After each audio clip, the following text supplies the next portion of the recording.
Bismillahirrahmanirrahim. Elhamdülillah, salatu vesselamu ala Resulillah, amma ba'd. Assalamu alaikum ve rahmetullahi ve berekatuhu. Dünyanın barlıq joylarida muhacirlikda, musafirlikda yaşayotgan aziz Uyghur qarindoshlar. Hammanglarga Allohning rahmeti, mag'firati bo'lsin. Biz yana programmamiz qaytib keldik. Texnikalik masala tufayli o'tgan qatimliq programmamizni bekor qilgan edik. Inshaalloh bugun bizningki ekranimizda ko'rinayotgan doktorimiz, bizningki Uyg'urlarning ichidan chiqqan vatan xalq uchun hozirgacha o'z xizmatini, mujodidasini berayotgan, ilmi bilan, qalbi bilan, so'zi bilan Uyg'ur xalq uchun xizmat qilayotgan doktor Erkin Ahmad efendim bilan bugun sizlarga bir programma ilib boramiz. Programmaning maqsadi biz davomli aytgandek bu klassik da'vat, klassik tashviqot usulidan qutulib chiqib butun dunyodagi Uyg'urlarningki buningdan keyingi bu xatarlik ahvolimizga bir to'g'ri bir yo'linish, to'g'ri bir yo'l, to'g'ri bir strategiya tepish uchun dunyodagi ilm odamlari bilan, ya'ni doktorlar, olimlar va ustozlar, yo'lboshchilar, siyosiy yo'llar, liderlar bilan biz paranglish orqali buningdan keyingi mayli vatan ichi bo'lsin, mayli vatan sirti bo'lsin, bu xatarlik holatimizga bir doğru tepish, iloj tepish, buningga bir yo'l tepish uchun davomli sizlarningki xizmatinglarda bo'lamiz inshaalloh. Programmalarimiz Alloh nasib qilganga qadar davom qiladi. Allah subhanahu wa ta'ala bu programımızı her zaman ilip menişka Allah Ta'ala nasip kılsın. Aziz dostlar, hazır ben bir bu naq meydan görünüş bolup atamda, bu matamda ben buna bir qarab çıkışım gerek. Yani bu Facebook texnikalik meseleге hatalık uçurmaslık için şu bana 10 sekund vaqt berisizlar. O vaqt aralığında doktor Erkin Ekrem efendim Assalamu alaikum ve rahmetullahi ve berekatuhu deyme ve özlerini kısıkça tanıştırıp ötken bolsa sohbetimizden başlagan bolsak. Assalamu alaikum hürmetli Uygur dostlar, ustazlar, akıla, ufkıla, acısınlar. Hemmenlerinin bu 2018 yılı keliş aldı da yeni yıllarını mübarekleymen. Ben Kaşgar'ın yupuğun ayısı doğulgan. Toluk başlangıç Toluk Otur Mektabını yupuğu okugandan keyin Beijing Merkezi Milletler Üniversitesi'de Uygur Dili Edebiyatı fakültesini bitirip şu üniversitede okutkucu bulup kalgan bir 5-6 yıl bu yerde Uygur ballarına ders vergenden keyin 1988 yılı 8. ayının 30. günü okuş için Türkiye'ye gelgen. Keler yılı del 30 yıl oldu benim Türkiye'ye gelişimge. Türkiye'ye gelgenden keyin Ankara Üniversitesi Til ve Tarih Coğrafya Fakültesi'de magister, doktora okudum. Ondan keyin 1991 yılı Sovyetler İttifakı yemirilgenden keyin Orta Asya Türkiye Cumhuriyetleri müstakil oldu. Tunca katım bu Türkiye'deki Ankara Üniversitesi'de hazırki zaman Türkiye Tilleri ve Edebiyatları bölümü kuruldu. Bu bölümde müstakil boğan Türkiye milletlerden başka müstakil bulanmagan Türkiye milletlerinin tili, edebiyatı Türklerge öğütülüşke başladı. Şundan ben 1992 yıldan tatip bu Ankara Üniversitesi Til ve Tarih Coğrafya Fakültesi'nin hazırki zaman Türkiye Tilleri ve Edebiyatları bölümünde Uygurca derslerden sırt bugün Gensu'nun Sunen degen Abdunum Nayisi'de yaşavatkan Serik Uygurlar. Ondan keyin Çinhay'nın Şonghua degen yerde yaşavatkan bu Salarla doğrusu da mı ulanın tilini mi öğütüvatır ve ondan başka 1998 yıldan tatip Erkin Asya Radyosu da Erkin Tarım namı bilen Türkiye'den Uygurlar doğruluk, Uygurların faaliyetleri, Türkiye-Xitay münasebeti, Uygurlar bilen münasebetlik bütün haberlerini Türkiye'den evet atımız 20 yıl olaydı. Türkiye'ler yılı 20 yıl oldu Xudayım buyursa. Ondan başka Dünya Uygur Kurultayı'da uzun yıllardan bu yan vazifeli kilovatımı bu yılki ötken aydaki saylandımı sekreter bulup saylandım. Dünya Uygur Kurultayı'nın sekreterlik vazifesini ütevatımın. Allah razı olsun. Hazır hizmetleri Ankara Üniversitesi'de okutuşuluk hizmet mi? Ankara Üniversitesi'de okutuşuluk hizmeti kılvatımı şu hazırgıçı 5 kitabım neşir kılındı Uygurlar doğrusu da. Ondan da bir 30 parçadaki makalam ilan kılındı. Hem de kolumuzdan kelişçe kalemimiz bilen dokulat beriş arkalık, televizyon, radyolara çıkış arkalık şu milletimizden bugünkü ahvalını Türk cemaatçiliğe, Türk siyasetçilerine anlatış bitirişatınız. Allah razı olsun. Belki işkiran izleyatkan kırındaşlarımız avaz ba. Hem bugünkü programını biz texniklik mesele tüpeyleden ilan kılmagan edik. Yani mesele çıkıp kırındaşlarının vaktini almayın dep. Eğer paylaşılan kırındaşlı paylaşsa, texmi köp kırındaşlar naq meydandan Doktor Erkin Ahmet bilen kıygan söhbetimizni anlayalaydı. Çünkü bizim söhbetimiz normal bir söhbet desek bulmaydı. Biz bugünkü Şarkı Türkistan halkınınki en ağır bir asaretde, ağır bir yoquluş aldıda, ağır bir Xitayning zulmü uçqıvatkan bu minutlarda kögrikimizni kerip çıkıp Xitay karşı bir yol tepiş üçün, ularning zulmüden, asaretinden qutuluş üçün biz bir yer programma kılıvatımız. Hem bu programmanın alayidligi dünyadaki akıllık danish adamlar ve doktorlar, ustazlar, alimlar bilen Kur'an-ı Kerim'nin fes'alu ehle zikri in kuntum la ta'lemun ayetiga asasen şu işini biladigan adamlar bilen sohbet elip berip hata yo'linishga kirib ketmasligimiz uchun, hata yo'llarga kirib qolmasligimiz uchun biz davomliq millatimizga, xalqimizga to'g'ri yo'lni ko'rsatib berishni maqsad qilamiz aziz do'stlar. Onun uchun bu programmani texmi ko'p qarindoshlarningki ko'rishiga vasile bo'lsin desanglar, shuni paylaşsanglar, bir tal ko'nikkin besib qo'ysanglar, texmi ko'p qarindoshlar izlayalaydi. Alloh hammaga rozi bo'lsin. Maqsadga kelsak, vaqt munosabati bilan texmi qisqartirishga tirishima gap so'zlarni. Bu bizning suhbat, ba'zida men so'z qilaman, ba'zida doktor Erkin Ahmet efendim so'z qiladi. Yani suhbat shaklida elib boramiz.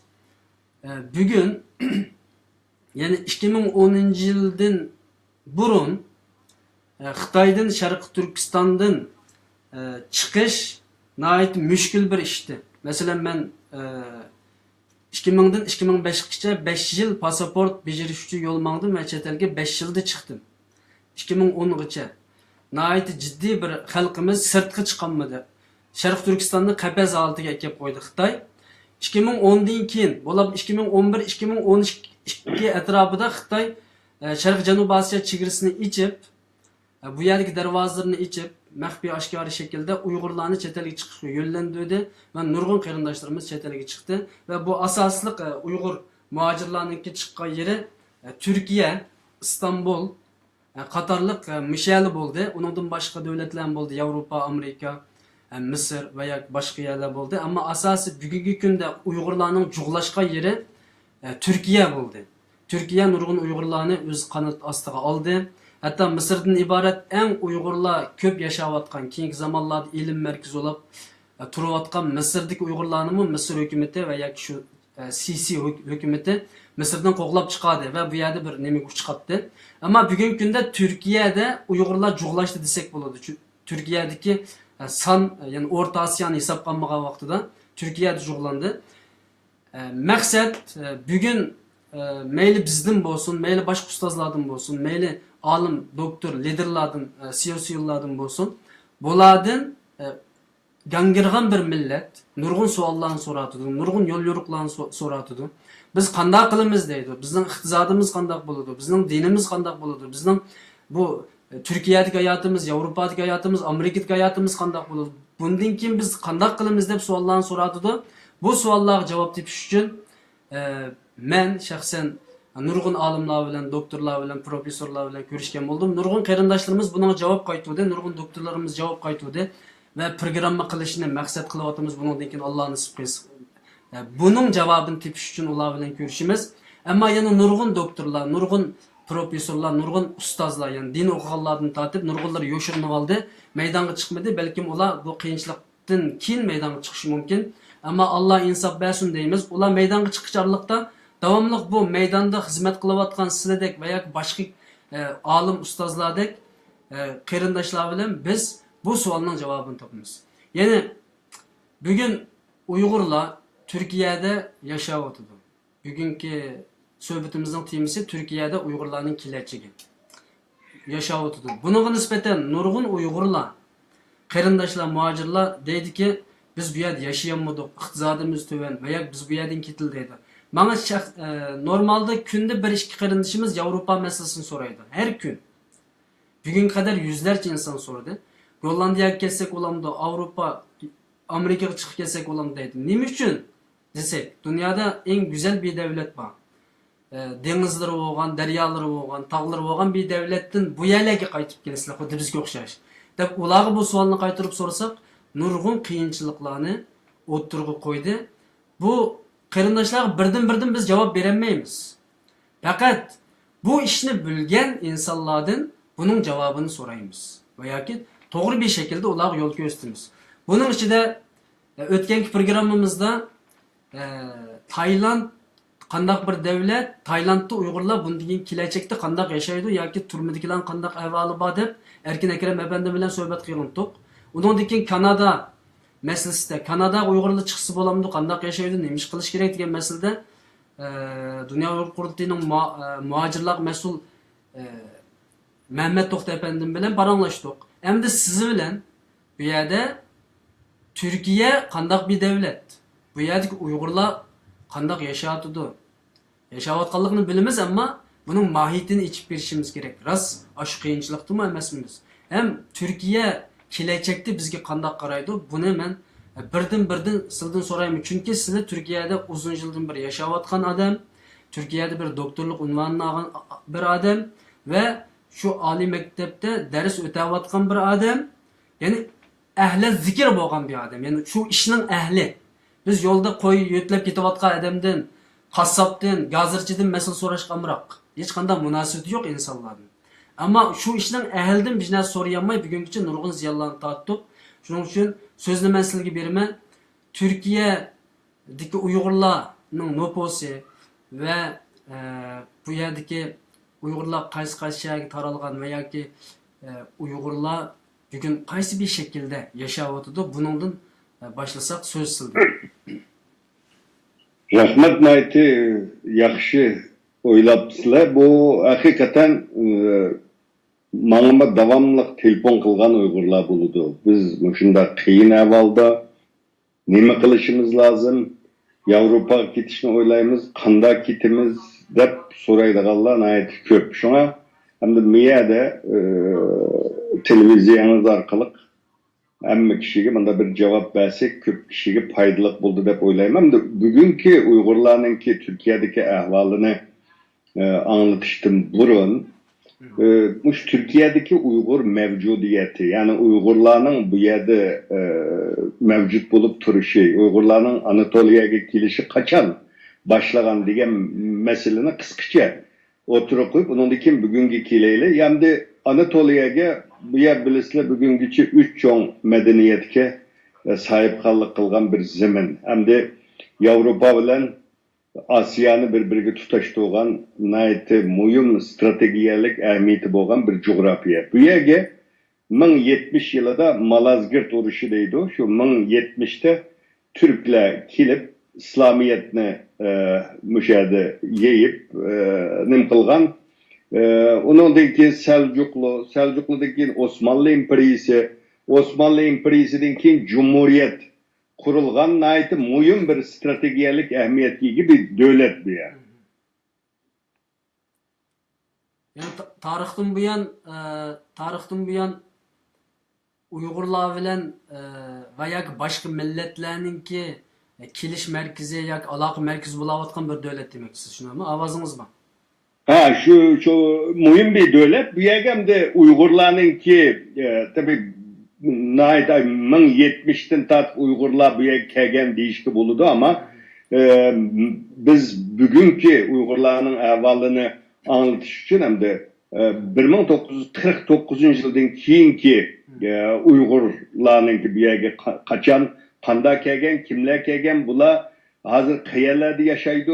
Bu haqda ma'lumot berishga to'g'ri keldi. Hamda 1949da kommunist Xitoylar Sharq Turkistonni besib olgandan keyin Uygurlar bilasizlar bizning shu vaqtdagi Birleşme Hükümet'ninki muavin reisi Mehmet Emin Bora, baş sekreter İsa Yusuf Altekin başçılığındaki Uygurlar Şarkı Xitaylar besib olgandan keyin Keşmir arkalık Afganistan, keyin u yerdan Türkiye'ye keldi. Türkiye'ye tunji 1954-yili bular Türkiye'ye yetib keldi. Türkiye'ye yetib kelgandan keyin bunun içinde Kazaklar var, Uygurlar var. Tunji kelganlar 1800 etrafında kişi. Bular Türk gerejdanı buludu. Türk gerejdanı bo'lgandan keyin 1954-yildan tartib bu Türkiye'deki Şarkı Türkistan davası başlaydı. Mehmet Emin Bora ve İsa Yusuf Altekin'nin tunji qilgan işi Türkiye'ye kelgandan keyin Türkistan Avazı deydigan bir jurnal çıkarıp hem bu jurnal İngilizce hem Türkçe iki tilda neşir kıldırdı. Bunun bilen bütün dünyada Türkiye'den Uygurlarınki vaziyetini, Şarkı Türkistan'ın vaziyetini anlatışka başlaydı ki 1960 yılı Şarkı Türkistan Köçmenler Cemiyeti degan cemiyetini kurdu. Ki 1980 yıla kelgende İsa Yusuf Altekin bir neşriyat merkezi de bir merkez kurdu. Onun da keyin 1985 yılında Şarkı Türkistan Vakfı'nı kurdu. Bular nəhayət çoğun xizmətlərini qıldı. Bular kelgandan keyin bu teşkilatlarını kurup mühim günlərdə namayişlar, yığınlar ötküzüş arkalık bu Şarkı Türkistan'ın vaziyetini Türkiye'de anlatışqa tirişidi. Şunun bilen bu yerden de Uygurlarınki ikinci qatım yani 1950 yılı Xitay besib olgandan keyin bir mezgil işki itilip kalıdı. Ta 1980 yılgacha Mao ölüp Xitay sırtqa içivik siyaseti elip berişke başlagandan keyin 1982, 83, 84'lerden keyin asta şu ay burun uruk tuqqanlar Türkiye'de bo'lganlar asta Türkiye'ye çıkışqa başlaydı. Ondan keyin Uygurlar asta chet elda o'qishga chiqishga başlaydı. Şunun bilan 1980 yıllardan tartib Uygurlar Türkiye'ye kelishga başlaydı. Ticaret kılıdı. Yaxşı hem Türkiye'nin ki iqtisodinin ki güllenişiga hem Uygurlarning iqtisodiy nimasiga zo'r töhfelerini qo'shdi. Bu ticaretni tunji Türkiye'li bunda başlatgan Uygurlar bo'ldi endi. Uygurlar 1903'te Barın vakası oldu. 97'de Gulcu vakası bo'lgandan keyin Uygurlarninki Türkiye'deki hem de siyasi cihetdeki iğir vaziyeti başlaydı. 97 yılı Xitayning besimi bilen o vaqtdagi hükümet hem de Mesut Yılmaz hükümeti deyimiz. O vaqtdagi bir koalisyon yani birleşme hükümet vardı. Ular bir hüccet çıkarıp Türkiye'de Şarkı Türkistan davasını çekledi. Kök bayrakını asmaysılar. Jığına çıkan yerge kadrlar, devlet kadrları katnışkı bulmaydı. Parlament azaları tebrik eti vertişki bulmaydı degende bir kısım çeklimelerini koydu. 1997'de buldum bu mesele. Ha? 1997'de. Evet 97'de bu çıkıdı. Ta 2009 yılı Ürümçi vakasından keyin bu emelden kaldırıldı ama bu 10 yıl içinde bu hüccetin tüpeyle dava toktap kalmadı. Yani Türk halkı, Türk cemaati Uygurlarını qerindişimiz dep qaraydı. Bu Türklerden kimden sorsa köp kişi bizden ana vatanımız Şarkı Türkistan, biz Şarkı Türkistan'dan kelgan deydi bulandı. Üzününki teginin Şarkı Türkistanlık ekenligini deydi. Şuna hükümetten bu xil hüccetleri vaqtliq bazı çeklimelerini, tosalgılarını peyda kılgan bolsun ama bu yana dava davamlaştı. Şimdi bu Ürümçi vakasından keyin hem bugünkü Uygurlar nerede yaşaydı, kancılık nüfusu var degan mesele kelsek, bugün bu Ürümçi vakası bo'lgandan keyin o vaqtdagi devlet ministri Bülent Arınç bir televizyada bergan bayonotada Türkiye'de 320 ming atrofida Şarkı Türkistanlık ba ularninki u yerda urug' tuqqanlari besimga uchrasa bizga bu yerda bular noroziligini bildirib bizning beshimizni ag'iltiradi. Shunga Xitoyninki bu siyosatini ko'zdan kechirishi lozim degan ma'noda bir bayonot bergan. U vaqtida 320 ming Uyg'ur ba Turkiyada degan ashunda bir so'zni qilgan. Ammo 1954-yilda Sharq Turkistondan kelganlarning ichida ko'p sonda qozoq Uyg'urlar bor edi. Qozoqlarning nupusi hamda Sharq Turkistondan kelgan qozoqlarning nupusi 50 ming atrofida qozoq bor deydi o qozoqlarni. Bu qanchalik to'g'ri, bu davlatning bir maxsus bunda e'lon qilgan bir narsasi yo'q, ammo biz egiilgan ma'lumotlarda shunda. Uyg'urlar bilan tarix 320 ming Uyg'ur bor dedi. 2014-15-yili Malayziya, Tayland orqali bir 7-8 ming atrofida Uyg'ur keldi. Biz ishonchli yerlardan egiilgan ma'lumotga asoslanganda. Bularni nima qilganda mening farzim hamda Turkiyada biz biladigan endi İstanbul'da ko'p sonda Uyg'ur yashaydi. Basaqlı bunu uqqul oldu. Hazır mesela Zeytinburnu'da İsa Yusuf Alptekin koçusu var.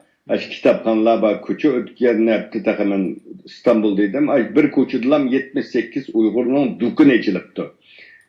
İsa Yusuf Alptekin koçusu da bir 70-80 dükkan gördüm hem de. Her kademde bir Uygurlar açkan dükkan vardı.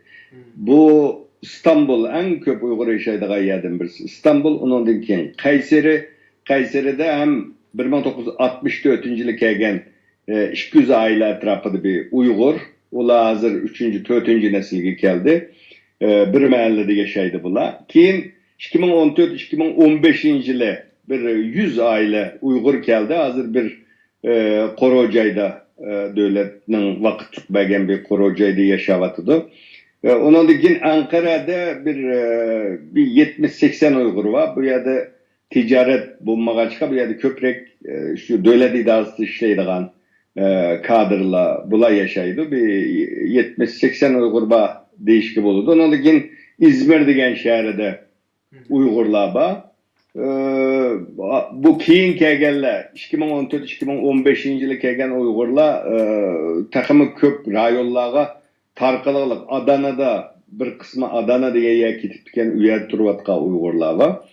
Uygurlarning nupusi şu keyinki 20 yıl içinde Türkiye'de naiti köpeydi yani. Bu hem Xitay'nınki üyerdeki insanlık kalebeden çıkan o besim siyaseti nurgun Uygurlarını Türkiye'ye kilişke bu yerde hem balıçakıllarının ama kiliçegini vatanda balıçakıllarının kiliçegini körenme geçke bularmış balam mı bolsa muş zulümden kutulsun degen oy fikir bilen ballarını bir yerde okuttu, yerleştirdi, öy aldı. Şunda kılıp bu keyinki 20 yılda Türkiye'deki Uygur'un nüfusu köpeydi. Neydi? Köp Uygur var. 2012'den keyin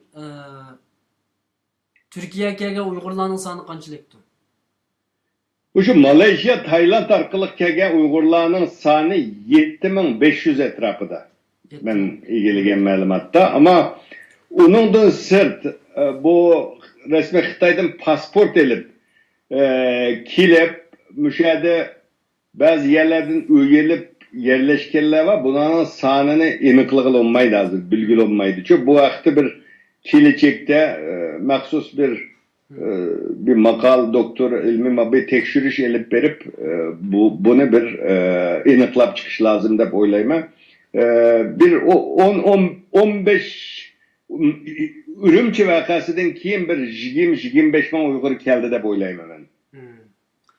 Allah razı olsun. Yani bugünkü günde şu 80. yıldan keyin Uygurlarninki Türkiye'ye köçüşü yani başka dünyaya çıktı da ama asası Türkiye'ye Uygurlarning biz burundan nait muhabbetimiz var bir devlet aslında. Türkiye'de biz küçük vaktimizde mi Türkiye'nin nait cık esleyi tukandı. Mesela siz dediniz 1997'den keyin o Menderes hükümeti bu koalisyon hükümeti 2009'gacha nait ciddi bir siyasi baskı yoki deyli Uyg'urlarninki Türkiye'de erkin hareket kılışıga ve Xitayga karşı mücadele edip barışıga biraz to'sqinlik qilganken, naq shu vaqtda men bu Turkiyaga kelgan desam bo'ldi. 2006 ahiri 2007'de 2008 Türkiye'de buldum. Şu vaqtlarda mı özüm mağrib dernekide işleyotgan zamanımdı ama ikamet alanmagandım. Yani ikamet alanmadım, pasaportga başvuruş mümkün emas. Hatta o nimelerimizni uzartışım mümkün emas. Aşındaq bir devirde yaşap Türkiye'ninki o vaqtda undaq mabosilish, ikamet edish meseleleri nayet qiyin edi ve Türkiye'de yaşaş nimesini hazırkıdan qiyin edi. Hem de bugünkü günde Türkiye'nin vaziyeti bulab 2009'da buruluş karakterlik bir nemi yası demdi. Yani özgürüş yasıdı. Türkiye baş ministeri vakti dep oylayman, hürmetlik Recep Tayyip Erdoğan kardeşimizdinki. Bu kişi biraz keng bir şekilde Uygurlarga egi çıkışını söz kıygan oldu. Şundan keyin biz ketgenden keyin Türkiye'de ikamet beriş ve chet eldik Uygurların Türkiye'ye kelish veya ki Türkiye'de turg'uzish hatta ikametsiz şekilde. Bundaq narsalar yaxshi bo'lib ketdi. Oshxonalar ichida tijoratlar avvallashdi. Taraf Uygurlarning pul tepish imkoniyati bo'ldi ve Sharq Turkistondan chiqqan Uygurlar Türkiye'de bir mezgil turup seyahat qilish imkoniyatiga ega bo'ldi. Bu yerdan men iloj va siyosiy masala tarafga og'saq deyman suhbatimizni. Xitoy Sharq Turkistonda cho'ng bir proje, bir plan hazırlab dedi ki biz Sharq Turkistonda bundan keyin ciddi bir sıqaylı. Bu sıqqa vaqtimizda Sharq Turkiston xalqi cho'qim bizga norozilik bildirdi, bizga qarshi qo'zg'aldi. Shuning uchun avval Sharq Turkistondagi bizga qarshi kuchlarni, Sharq Turkistondagi Xitoyga qarshi mujohidlarni va hareket qiluvchi inqilobchilarni, siyosiy va ilmiy xizmat qilganlarni, ya'ni Sharq Turkistondan Xitoyga qarshi chiqqidek ehtimoli bo'lgan bu insonlarni biz Sharq Turkistondan tozalab degan bir proje bilanmi Xitoy o'zining chegarasini ichib sirtqa chiqargan bo'ldi. Nurg'unlagan yoshlarimiz, nurg'unlagan qarindoshlarimiz chiqqan bo'ldi. Ve bular chiqet, ya'ni ota-onalarmi chiqqan bo'ldi, masalan, cho'nglar sayohatga chiqqan bo'ldi. Hatta bu vizalarni konsulga berish emas, elektronik bir viza bilan ola oladigan bo'ldi endi internetdan. Xo'sh.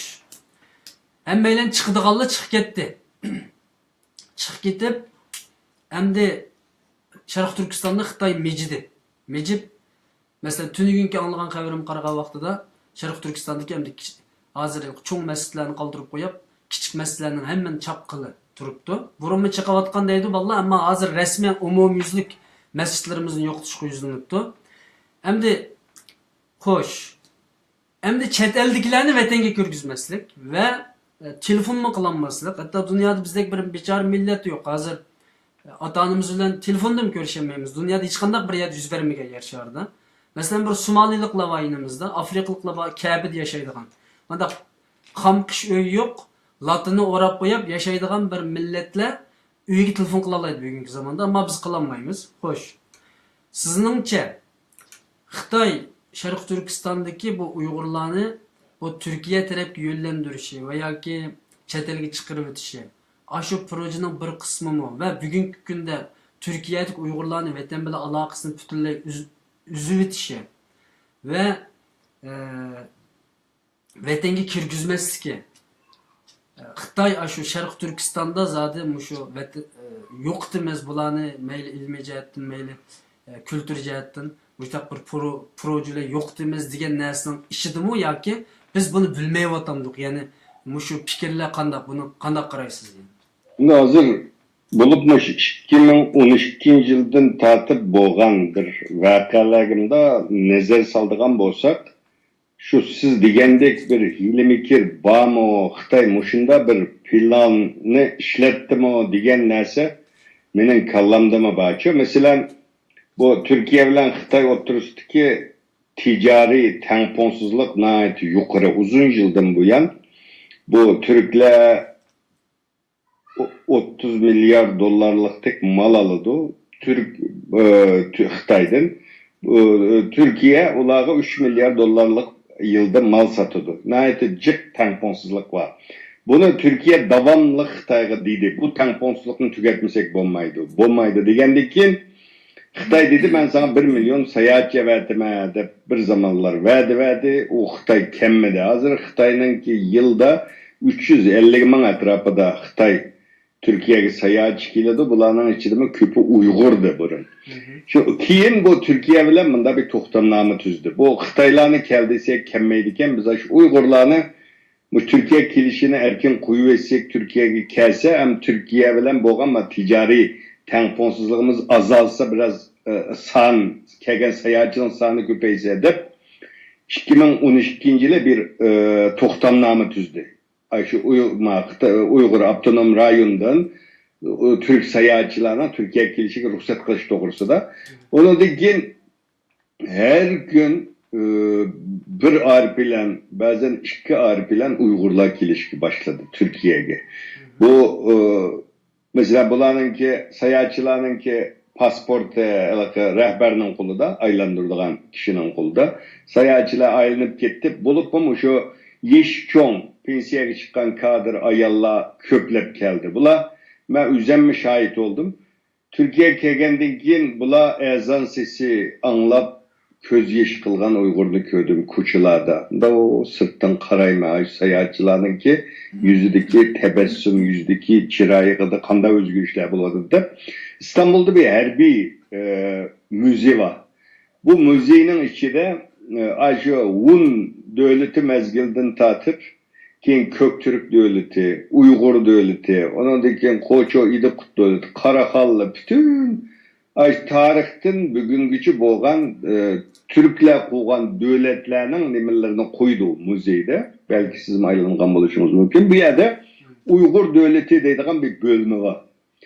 Bu yana hamma kelgan sayohatchilarni aylandırattı. Bu yerdagi Uygurlar ashni ko'rib uzoqdan turib ko'zlariga yosh elib, balla tushundirdimdi. Ma Uygur devleti mezgilde askeri kuchumandayken, ondayken deb anlatgandan keyin bular ko'z yosh qilib ko'rganini uzoqda turib ko'rdim men. Bu Uygurlarning Türkiye'ye kelib ketishi keyin siz degandek pasport berishga başladı, elektronik vize berishga başladı. Ondan keyin tuyuqsiz bunu bekar qilib etdi. Bekar qilib xalqning pasportini yig'ib olishga başladı. Hamda bular ayda milli hissiyatları var, milli tuyg'ulari var. Ayda adamlarni chet elga chiqib kelsa, bularni bir aniqlasak, ondan keyin pasportini yig'ib ol. Sen hozir mesela haberlarda anlavatimiz. Şarkı Türkistan'ın nurgun yerlerde Türkiye'nin maqtagan adamını apırıp solağılık hazır. Mesela Türkler manda yaxşı kiyinidiken, pakizgaqken, tamaklarımında noçiken diyen adamını sen nemiş Türklerini maqtaysa dep ekil solap koyuqlık hazır hem de. Bu lağa, bu Xitay'nın kılgan hazırgacha. Mesela şunda kıyın pasport eliş. Şunda turğuluk nurgun biz bilmeydiğen adamlar gür Türkiye'ye kelişki başladı. Ancak köpüyüp gittik. Keyin Suriye'ye gittik dedik, o dedik, bu dedik. Bugün akbaratlarım yazılıvatıdı. Muşu 2013'ten tatip acayip bir işler bol demdi. Bunu bugün Xitay'dan kılgan hem de tuyuksuz ötken yılı, bu yıl 6. aydan başlap hem de şu devletlerge çıkanlarını soludu, hemmisini kursta nem kılıvatıdı, turmuğa girip ketkenler, Türkiye'de okup ketken, aşağı işlevatkanlarını apırıp solap koyuqluq. Bazılar nayet az sanda Uygur Türkiye'de okup biz bir yerde kep kaldık. Biz dedik bu Xitay'dan kili çekti bu yerde rahat Türkiye'de okup bağın adamge rahatlık vermeydi. Biz chet elde millet paydalık bir iş kılayla edip biz köp kişiler chet elde kalgan bolduk. Ketkenler mi boldu? Az sandım bolsa. Uların hemisi solağlık hazır. Bu nemiş Türkiye'ye işte Türkiye nemiş kıldın, kim bilir görüştün, o bu degendek nemişlerle solağlık. Bularını bunda o təhlil kıldığan bolsak, bu şu milli hissiyatı var, muşundalarını, vatan millet deydiğen adamlarını aldı bilen jipni koyup itip, uların hemmisini eniqli bilip, onun keyin hemmisini ucuk sırayla deydiğen bir plan, bir hili mikir siyasetinin bir neticesi mi o bugün buluvatkan digenini bütün Uygurlarning kallasida bu savol bazır. Jıqyalarda mondaşqa vaqtimizda bularni çünkü Türkiye mühim Uygurlar için bugünkü bu Şərq Türkistan davasıga qaraydigan bolsak, hamda Türkiye'de devletler arası münasebette halkara münasebette mengülük dost olmaydı, mengülük düşman olmaydı. Bugün düşman boğan devlet eğer sen onunla dost olursa. Ama uzun müddette bu Türkiye cemaatçiliği, Türk halkı, Uygurlara hakikaten dünyanın hiç kanday yerde bulmayan bir histaşlık var Türkiye'de.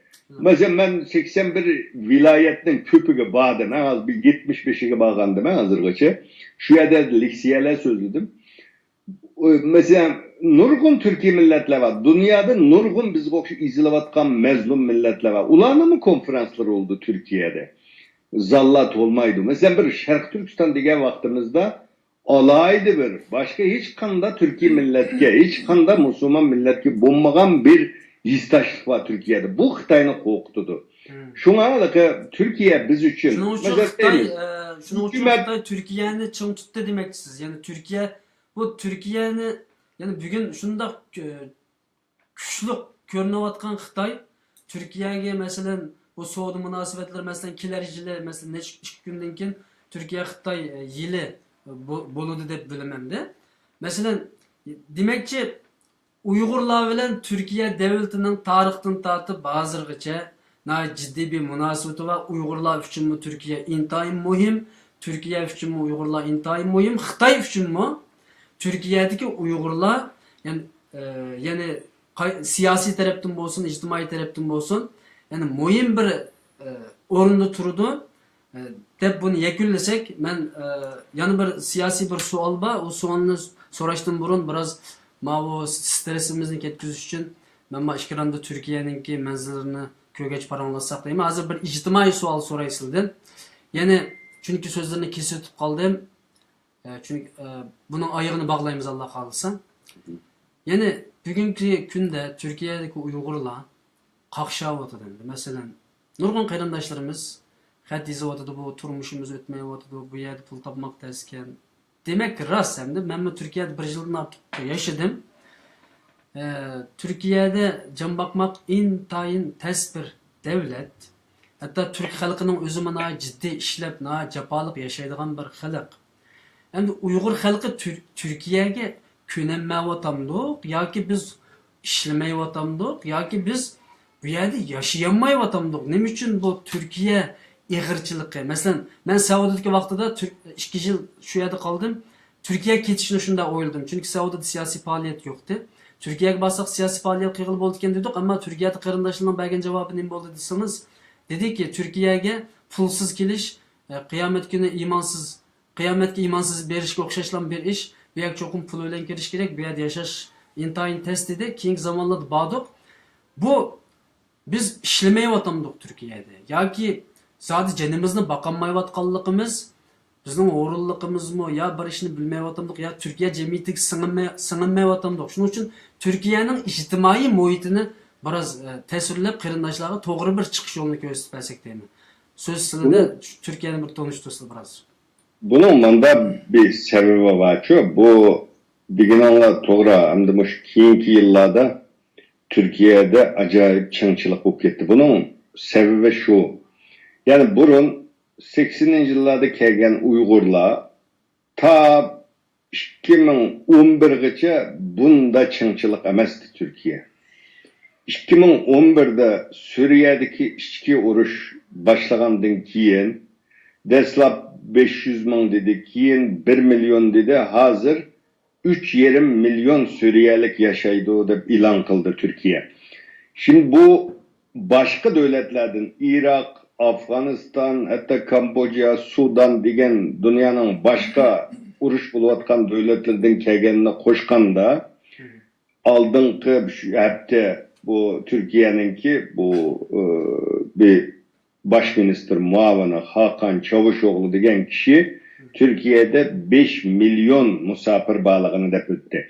Uygurlarınki bu turmuşideki kıyınçılıkınki bunda iğirleşip gitişideki birinci sebep bu Suriye'den kelgen köçmenler oldu. Türk burun mesela biz mu cık Uygur cemaati bilen birge yaşayımız. İstanbul'da bolsun hemme yerde biz Uygurla davamlık körüşüp turumuz toy toykun ölüm yetim jığıllada davamlık birge. Mesela burun muşu kilep hiç kanda okumagan. Yüzüladın kilep bazaga mında bir ya içip bazada meyve sebzelerini köktatlarını setip ballarını üniversitede okutkan, öy ağan Uygurlarını bilimiz. Hatta Uygur yoktu burun. O kadar unçular Uygur bolsun bu millet Uygurlar hakikaten tırışcan. Devletki yük olup bana bak dep yetivanmaydı Türkiye'de. Çünkü Türkler mi Uygurlar hem kerindaş dep yakşı görüdü hem devletki yük olmaydı o bula cenne bakalaydıgan millet deydi. Hem de bu Suriye'den bula kelgendik kim bütün yerlerde hem de ticaretçiler pulga karaydı. Dünyanın hem yerinde kapitalistler ma milletin işiltey, ma milletin deydiğen gibi yok. Hazırmış Türklerin üzümü işsiz kalırlar. Çünkü Suriye'den kelgenler bir günde 10 dolarga işlese ma Türkler 30 dolarga işleydi. Onda oğandiken bu Suriyeliliklerin eğlivatı da hazır. Zabıtlar hem yerde ezanda devlet bazı belgelemelerini çıkaran takdirdi mi? Bu bir en mühim amillerden birisi bu dep karayma Türkiye'de Uygurlarının ki bunda bu gitsi. İkinci bir sebep burun hem de Uygurlar işki uçuktu. Şarkı Türkistan bile işki uçuk olgan diken ta 2000 yıllargacha Uygurlar Şarkı Türkistan'a mal aparattı. Şarkı Türkistan'da mal egiletti. Köp ticaret Türkiye bilen boğan bu ticaret Uygurlarının kol ditti.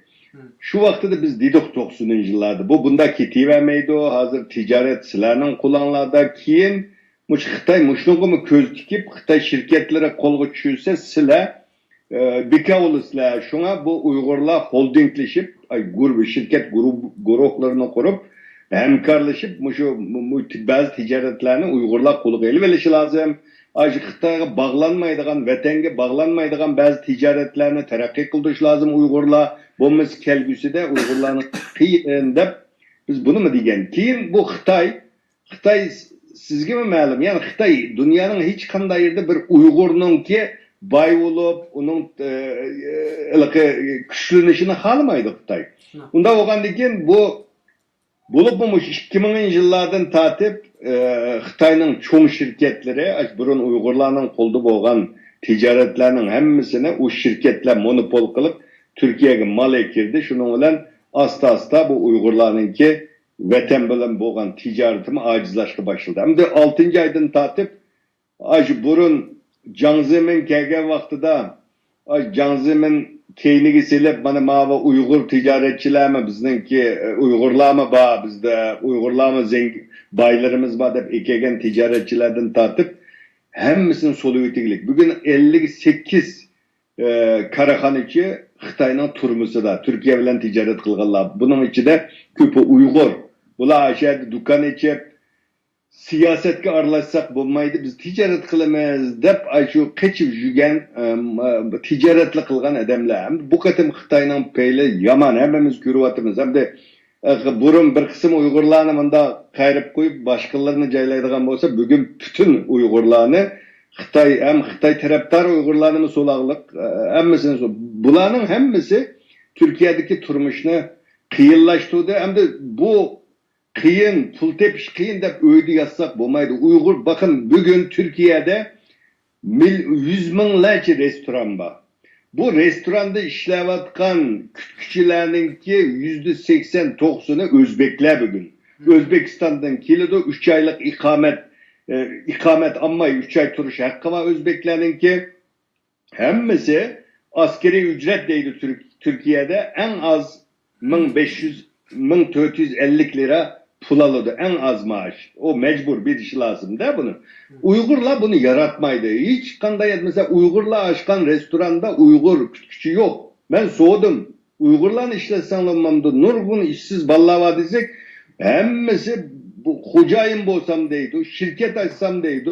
Manda capak içinde işleydiğim neyse bana dedi. Erkin müellim hizmet teppesenladı. Tonuşlar arkalı hizmet teppese 1000 lira maaş vere işlesin dese aşını yaratmayı işlemeklik. Bu biraz özümüzni mi tanqid qilishimiz lazım. Biz bir dünyanın hamma yerida qozonning qulig'i to'rt deydigan bir gapimiz var bizningki. Mesela bizde deyilmeyen miyada xili bir bunda bir turmuşu gülünüp qolgan Uyg'urmi Yevropaga borsam jiq topa olamanmi pulni deb Yevropaga ketishning ko'yida. Shunga birinchi nesil ko'ch dunyoning har qanday yerida birinchi nesil ko'chman jafo tortadi. Uning balasiga kelgan vaqtida uni yaxshi o'qitib nim qilsa ikkinchi nesil, uchinchi avloddan tortib asta o ko'tarilishga boshlaydi. Bu dunyoning har bir yerida aynan shu. Turkiyada hakikaten ben degandek turmush qiyinlashdi, tijorat qiyinlashdi, ish tepish qiyinlashdi, ama yana tirmishib ben Uyg'urlarninki agar jinini baqalasam, mumkin qadar mushadi bir yashab qilishini tavsiya qilaman. Abdi oshxonalarda ishlab, uylarda ishlab, ishlasizlar, bir yerda tambaq qilib bo'ladi aslida.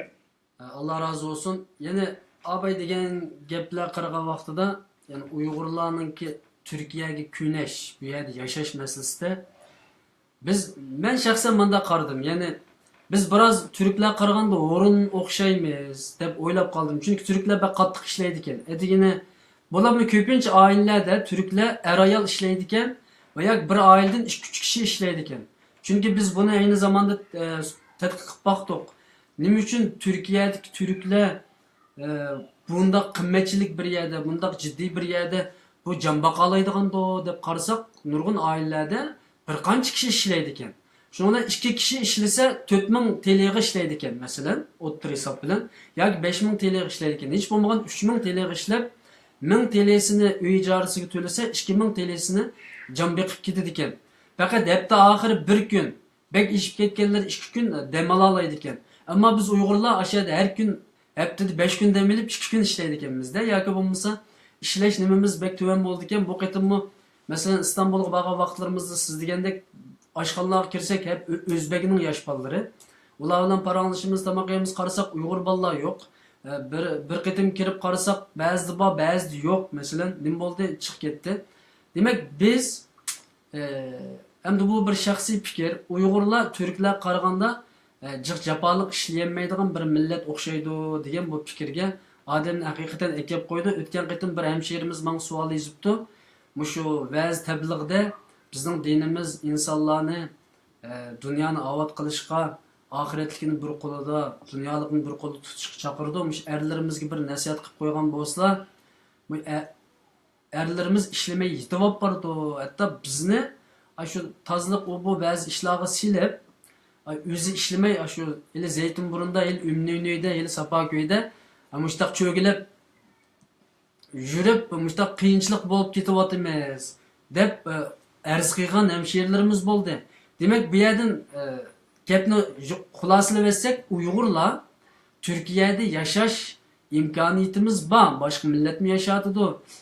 Ammo Uyg'urlar cho'qim bu yerda ishlash kerak, yoki tijorat qilish kerak, yoki bir ish qilish kerak. Cho'qim Turkiyada yashamoqchi bo'lgan bir Uyg'ur, men bu yerdagi insonlar qanday yashayotgan bo'lsa, shunday yashayman deb shu fikrga kelish kerak degan gap bilan buni xulosalasak bo'lamdi deb o'ylayman. Xo'sh, Yevropadan Turkiyaga 2 yildan beri ketayotgan qarindoshlar bor. Masalan, kesin dönüş deydi. Qat'iy bu yerdagi nimalarni tashlab ketganlar bor. Undan keyin bir qancha qarindoshlarimiz qaytib kelgan bo'ldi. Nima bo'ldi desak, bu yer pul topmoq tez ekan dedi. Debdi bu Yevropadagidek her gün go'sht yeysanglar, jon boqolmaysizlar, 2 kunda bir go'sht yeysanglar yoki. Masalan, men Istanbuldagi vaqtida 2007-2008 oylig'i tutdim. Shu Zeytinburundagi bu anamizningki ruhiy qo'shnut bo'lsin, bir Tunsalxon anamizning oshxonasi bor, ismini bilalar. Zeytinburunda bir dona oshxona bor. Shu oshxonadan men haftada bir qitim lag'may yeydim. Oshxonaning oldiga kelib tamoq yegim keldi, ammo mush 5 TL eti vaqtida bir lag'man. Mush 5 TL'ni o lag'manga berib etsam, men uyning ijorasiga pul yana pul kamlamasin deb oylik nimani hisoblab shu yerda haftada bir qitim lag'may yeb kunimiz o'tdi. Ondan keyin pasportimizmi chiqmadi, vizim nimamiz bo'ldi. Shu sababdan biz Yevropaga yo'l oldik masalan. Xo'sh, Hem de bizden Uygurlarımız bugün her gün lağmen yavatkanlıkını görevatım hemen şahsen. Yani bu şekilde İstanbul'da bir keliş menbesi yok bir Uygur. Her gün lağmenlep yaşayalışı lağmen yap. Bu İstanbul hayatıga yoki Türkiye hayatıga to'g'ri kelmaydi. Shuning uchun uzun gapning qisqasi Uyg'urlar biroz iqtisodchan bo'lishi, Türklerga o'xshash yashashi. Masalan, Türkler go'sht olsa, ishkaz 1 kilo oldi ekan, bo'lmasa yarım kilo 200 gram, 300 gram. Hatta küllep Türkler go'sht yemaydi ekan. Türkiye vatandaşı, Türkiye tug'ilib o'sgan. Acaba biz bu yo'g'on turmush qalbini kiyib olib, biz her kuni lağmen yeb, şorp içip, bundak yaşap biz Türkiye'de yaşamayız. Onun için bütün muhacir qarindoshlarımızga bir nasihatimiz bo'lsa, Türkiye'den qaqshayotgan qarindoshlarımızga bir nasihatimiz bo'lib qolsa, Türkiye'de güzel bir makanda, zamanda biraz iqtisodchanlik bilan, biraz qisib bundak yaşasa, bundan keyingi nimamiz taxmin yaxshi bo'ladi deb o'ylayman. Xo'sh. Men biladigan 5-6 yılning yoqi xizmat qilmay Türkiye'deki ammaviy teşkilatlar, Türkler bergen yardım bilen yetip yevatkan Uygurlar var. Bu dinimizde mi bu doğru emas, insani cihetten mi doğru emas? Bir adamga yardım kılsa 6 ay buludu, 1 yıl yardım kılıdı. Ondan keyin asta o'zi turmushini qamdayalaydigan seviyaga kelishi lazım.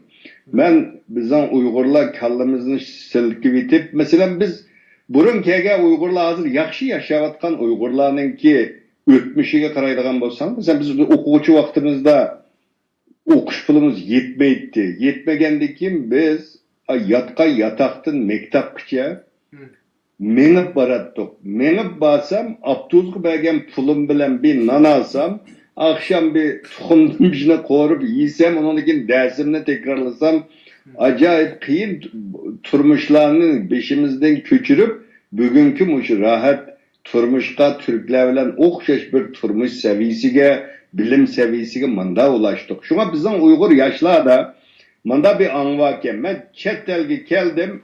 Bugün ertelam bay olup $5,000, $10,000 maaş alışım lazım. Bu dünyada bunda iş yok. Bu yaşlarımız iş tepip az maaş versin mi? Bir yerde başlap üzerler yaxşı işlep, üzerlerde kösetsenler, ama bala ahlaki cihetten yaxşı iken, dürüstken, tırışçanken deydiğen Türklerinin işkençliği gibi bulalırsanlar, sizler keyin maaşınla mı üstüdü, az şirketlerde bir yergimi tergili bulundu. Ama destekte, karısılan kuruluşuna yakın olan diken, maaş az olan diken, ya bu devlet olmaydı diken, bu devletin geçiş lazım deydiğen an peyda olup kalkan cık yaşlar var. Verenler, restoranlar, karanlar, Özbek ballar işler vatıdı.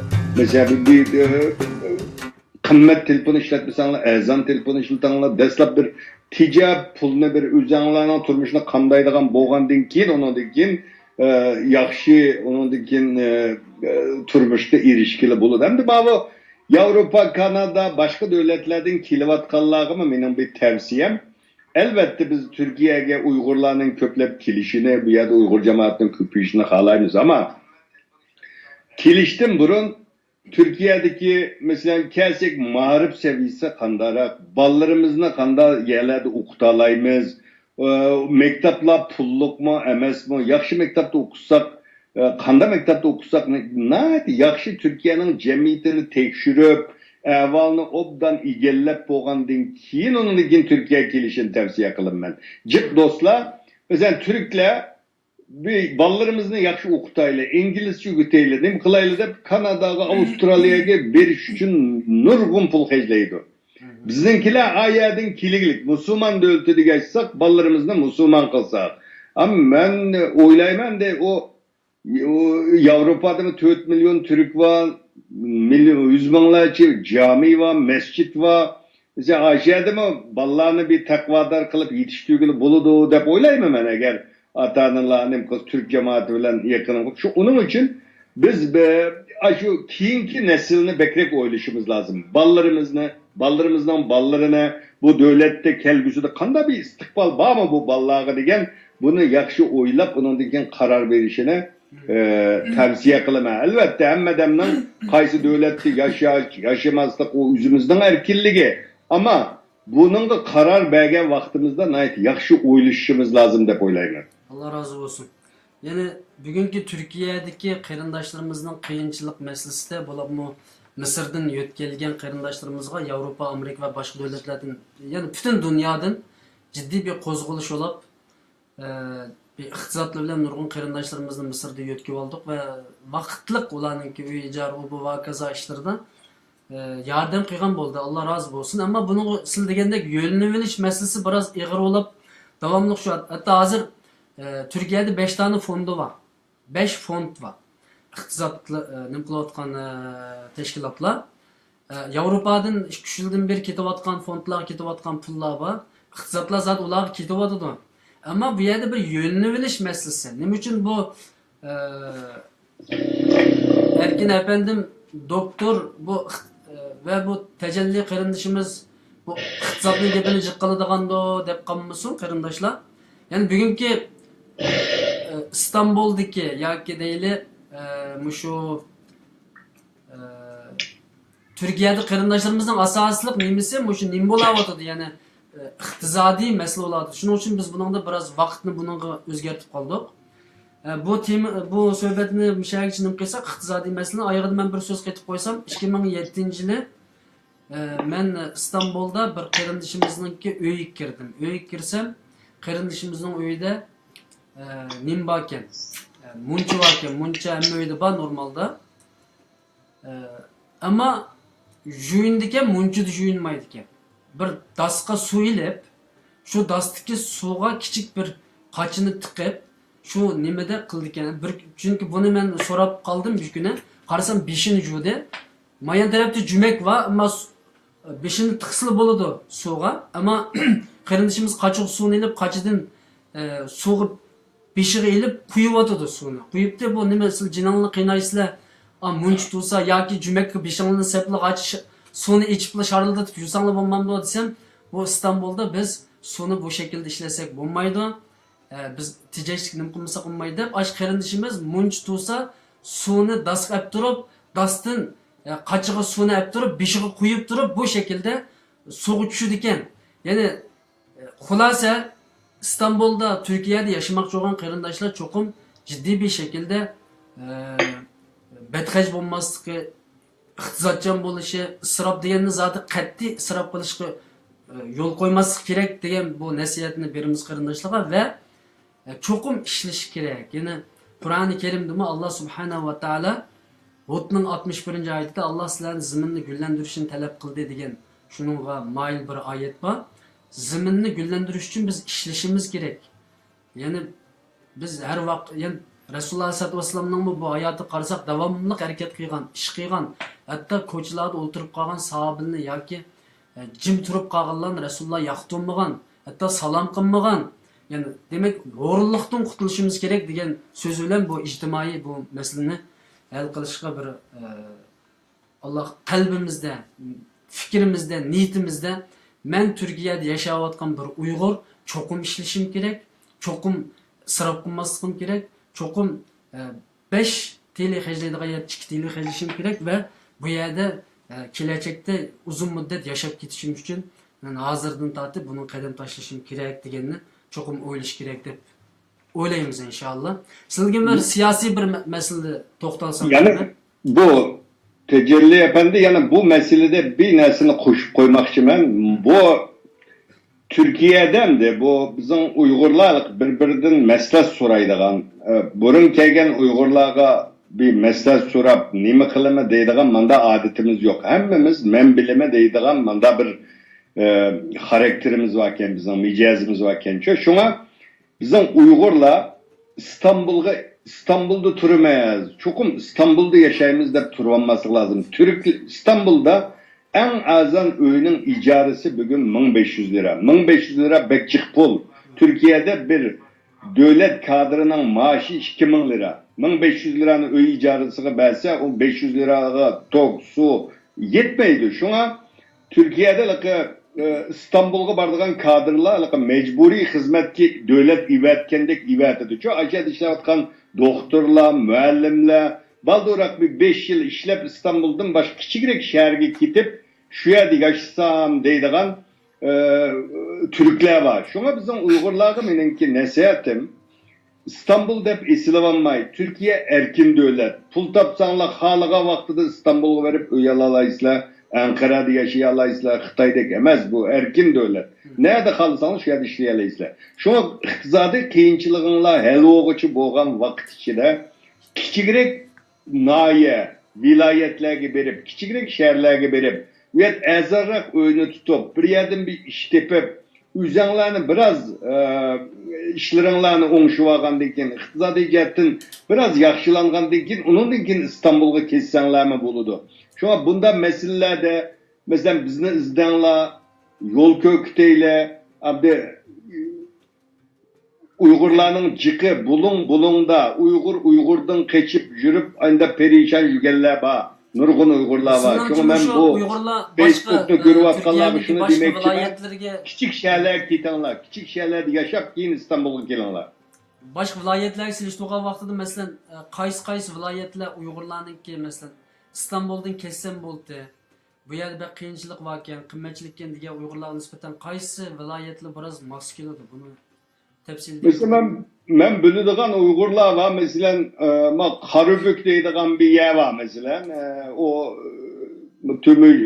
tümürcülük zavutları var mesela yani çoğun bir tümür zavutu var. Tümür tavlaş zavutu. Mesela onda yerlerde Uygurlar yok mesela. Aynı hazır iki aile Uygur ve Kazaklar keptik mesela Erkut'un ikisi işleydi o. Birisinin icarıga tüleydi o. Mesela Türkiye'nin her kanda şehirge değil bir küçük şehirlerge aynı yardımga yetidigan mesela neyle Kayseri'de Uygurlar var. Mesela Konya deydigan şehri var mesela. Şu yerge verip bakmacılık kılvatka Uygurlar mı var? Ben aşağıda gördüm. İstanbul'da cennine bakanmay. Erkut'un ikisi Konya'ya verip de Konya'da üniversitenin yeni de bir küçük bir üyünün içi de lagman, polo, çocuğunu kılıp Facebook'tan ondan ilan kılıdıken okuguçularga düşte o Türkiye'nin hem vilayetinde Kazakistan, Kırgızistan, Özbekistan, bu şu Otrasya Türk Cumhuriyetlerden kelgen okuguçular var. Ular bizden tamamımızı könek. Mesela aynı hazır bugün Türkiye'de 260 üniversite var. Üniversite var. Şehirlerge berip üniversiteye yakın bir yerde üydülermen polositep mesela.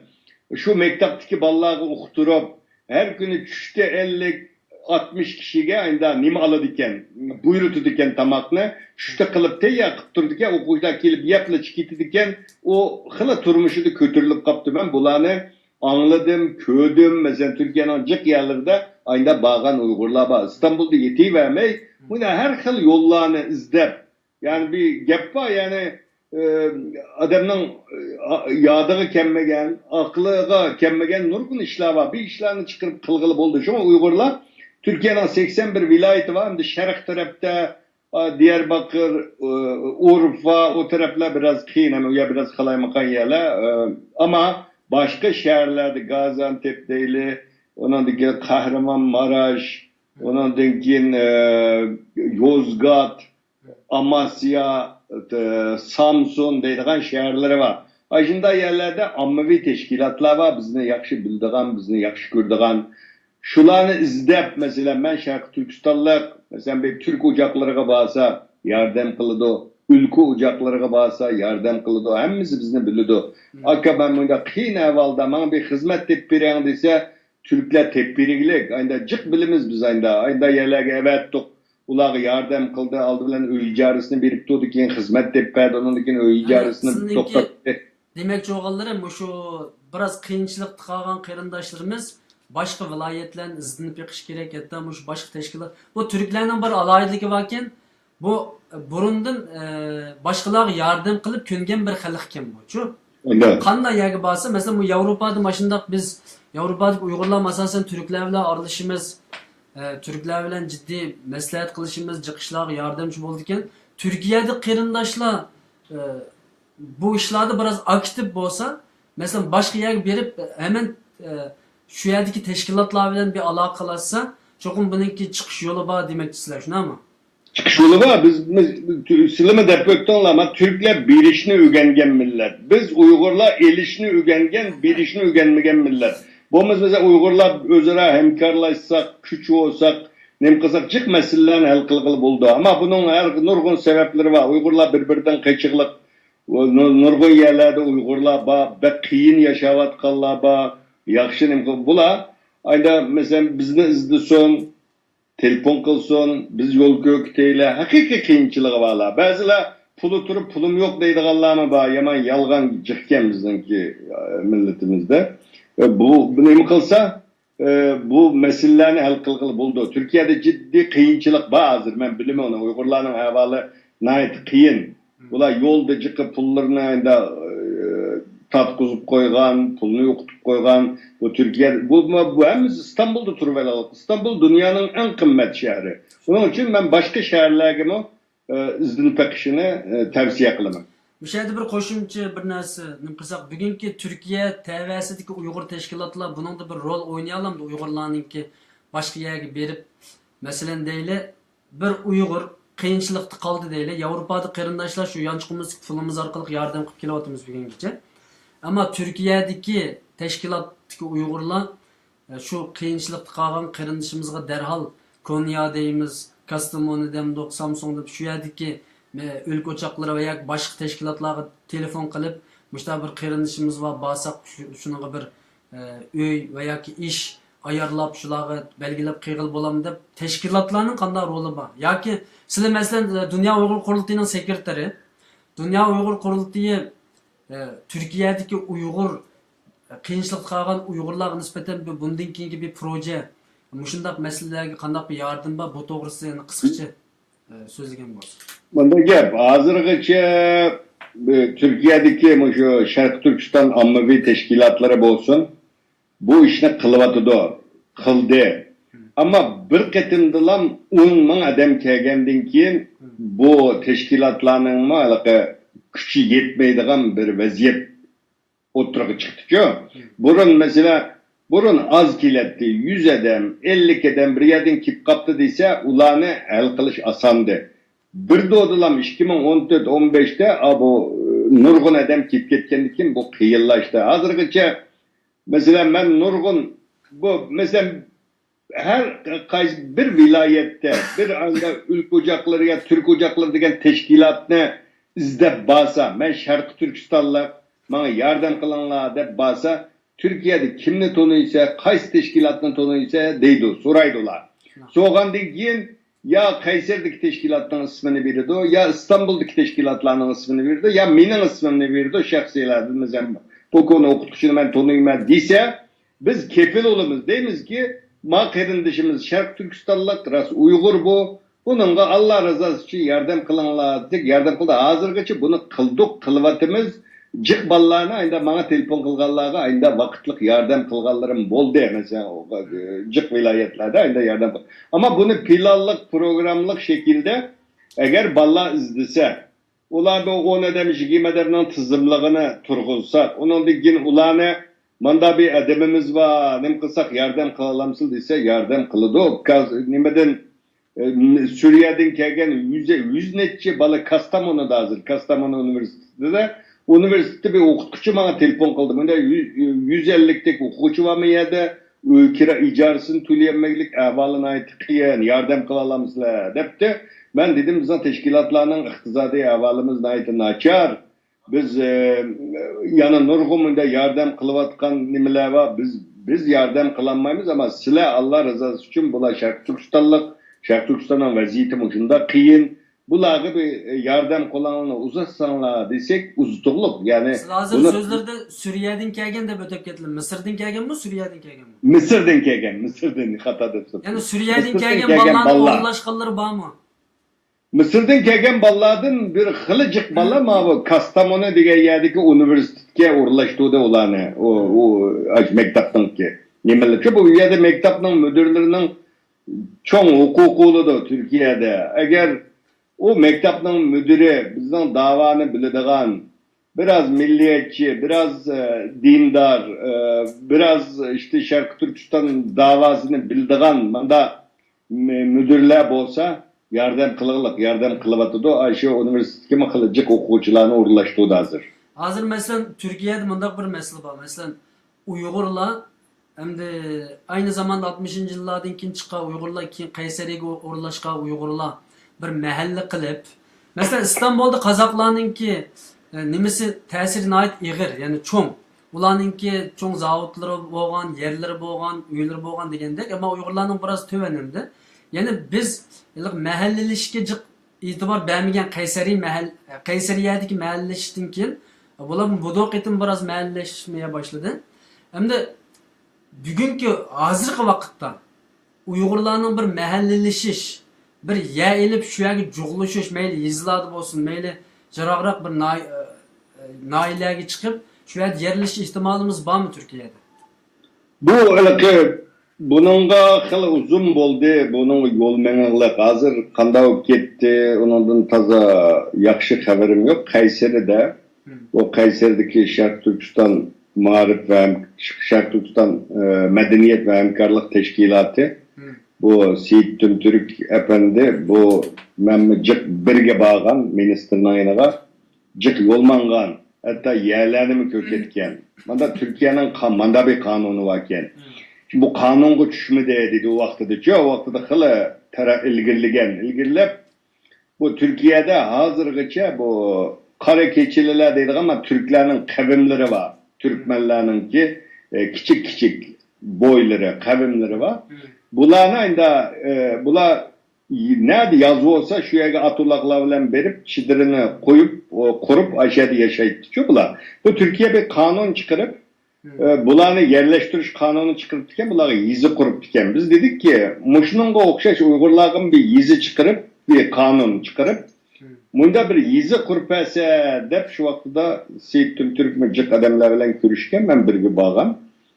Şu yerde dedi ki biz bir bunu Ufkuşayla dedi Ufkuş'tu kim dedi bu İskelle köçmen dediğim bir kanunu varken bulanın. Mesela değil Şarkı Türkistan'dan bizden Jut'tan bir 500 adam ben Türkiye'ye küçük kilime edip Türkiye'ye iltimas kıldıkken. Bunlar iltimas kılgandıkken elçilik bunlara köçmen vizisi de vize verip şu devletin kilişi lazımken. O Xitay'da mümkün emez. Bunda Uygur'un Türkiye küçük kitime de iltimas kılıp devlet bir tutaş bir yer küçülüp geliş mümkün emez. Bunda bir küçülüş olsa bu burunki Yugoslavya'dan, Bulgarya'dan, başka devletlerden boptiken Türkiye'ye bunda iltimas kılıp gelişiyor. Bunda oğandaki uları yizi qoğul oldu iken kanun boyunca Uygurlarının bunun düşmeydi iken. Xitay pasportu nurguna bazı mesela ben sözlerini bir arlı versem yani Avrupa'daki Uygurlar kelgüsüde belki bir qancha yüzümüz bir yer kelip Avrupa'dan mı mesela yaşashni xalamagan yoki Avrupa'dan Türkiye'ye qaytishni xalaydigan Uygurlar bek ko'p. Bizler iltimas qilib bir Avrupa'dan Amerika'dan, Avustralya'dan 100 adam iltimas qilsak bizga bir yezi beremdi Türkiye. O buluşu mümkün, o mümkün. O aynı kılıp bunu bir planlık, programlık tızımlap aşağıdaki elçihanlarla mı görüşüp biz Uygur Türk'ü biz bunda Müslümanların zamanında pensiyaya çıkandan keyin aşağıda yaşayıp, aşağıda ölüp, aşağıda bir mezarlığımız kalsın, bir yüzümüz olsun Türkiye'nin ki bizden ata-boğullarımız mı Türkiye'ye kelgen 13. asırda dep Türkiye'ye nem kılsa devlet bunun köngül bölse Türkiye'de demokratiyalik devletlerde çağrı tepilmaydigan çağrı yok. Bunun çağrısını tapkılı buludu. Ama hazırki vaziyette hem de Xitay bu Uygurların bunda bir yiziği jığılı bazı kege bulup mu yeni kegellerinin ki bir yizide yaşayıp kılışını kalmaydı. Çünkü bunlarını karalap her xil yollar bilen uçu, bu mındacı, bu dep karlavatı demez mi bizden? Bunda oğandikin hazırca biraz kıyın buluşu mümkün. Ben aynı oylayayım ama kelgüsü de kiyin sıla degen şekilde bir bunun yolunu tepip bunu kılgılı buldu. Türkiye'de bir Uygur yizisi kuruluşu gerek yani şart o. İnşallah. Yani bu Uygur yizisi kuruluşta mesela hakimiyet sırtındaki partiyle ne küçük yedi mi? O kişiyi tutu hazır mesela değil ama Milliyetçi Hareket Partisi'nin hazırki hakimiyet beşideki hükümetle münasebeti yakşı. Ola bizim Milliyetçi Parti, Şarkı Türkistan meselesine ait köngül bölüdü. Mesela o xil partiler, hükümetler, bazı çoğun ammavi teşkilatlar hükümetki bu meseleni dese bunun faydası oldu yani. Allah Mümkün. razı olsun. Yani hulasla bitqa vaqtida Allah subhanahu ve taala Kur'an-ı Kerim'de ve men yerzuqhum min haysu la yahtesib degan bir ayetni bayon qilgan. Allah'ın ve men yettaqillaha ve yerzuqhum min haysu la yahtesib. Allah'dan qo'rqqan kishiga, bir sebep qilgan bir kishiga, bir izlengen bir kishiga Allah onu o'ylamagan yerdan bir chiqish yo'li berdi, o'ylamagan yerdan bir rizq berdi, o inson o'ylab boqmagan bir yerdan deb. Shu Turkiyada qarindoshlar o'zimiz musulmon Uyg'ur deyotgan qarindoshlar bir chiqish yo'li izlab boqsak inshaalloh. Chunki bizga kelayotgan az intayin ko'p. Yevropaga kelsak bo'ldi, Gollandiyaga kelsak bo'ldi, Amerikaga kelsak bo'ldi. Ammo Yevropadagi Turkiyaga kelsak bo'ldi deb nurg'un qarindoshlarimiz Gollandiyadan ketdi. Men hatto 10 yil bo'ldi Yevropaga kelgili, 10 yilga yaqin bo'ldi. Ben Türkiye'nin düşüşünü göreme devamlı. Mesela Türkiye'ye geçsem oldu değil mi?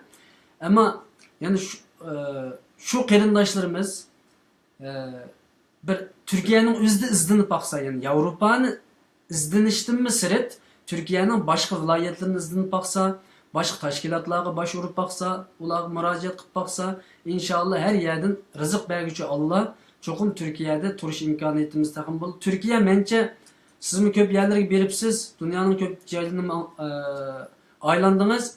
Ben bir 20'ye yakın ülkeni köydüm desem buludu.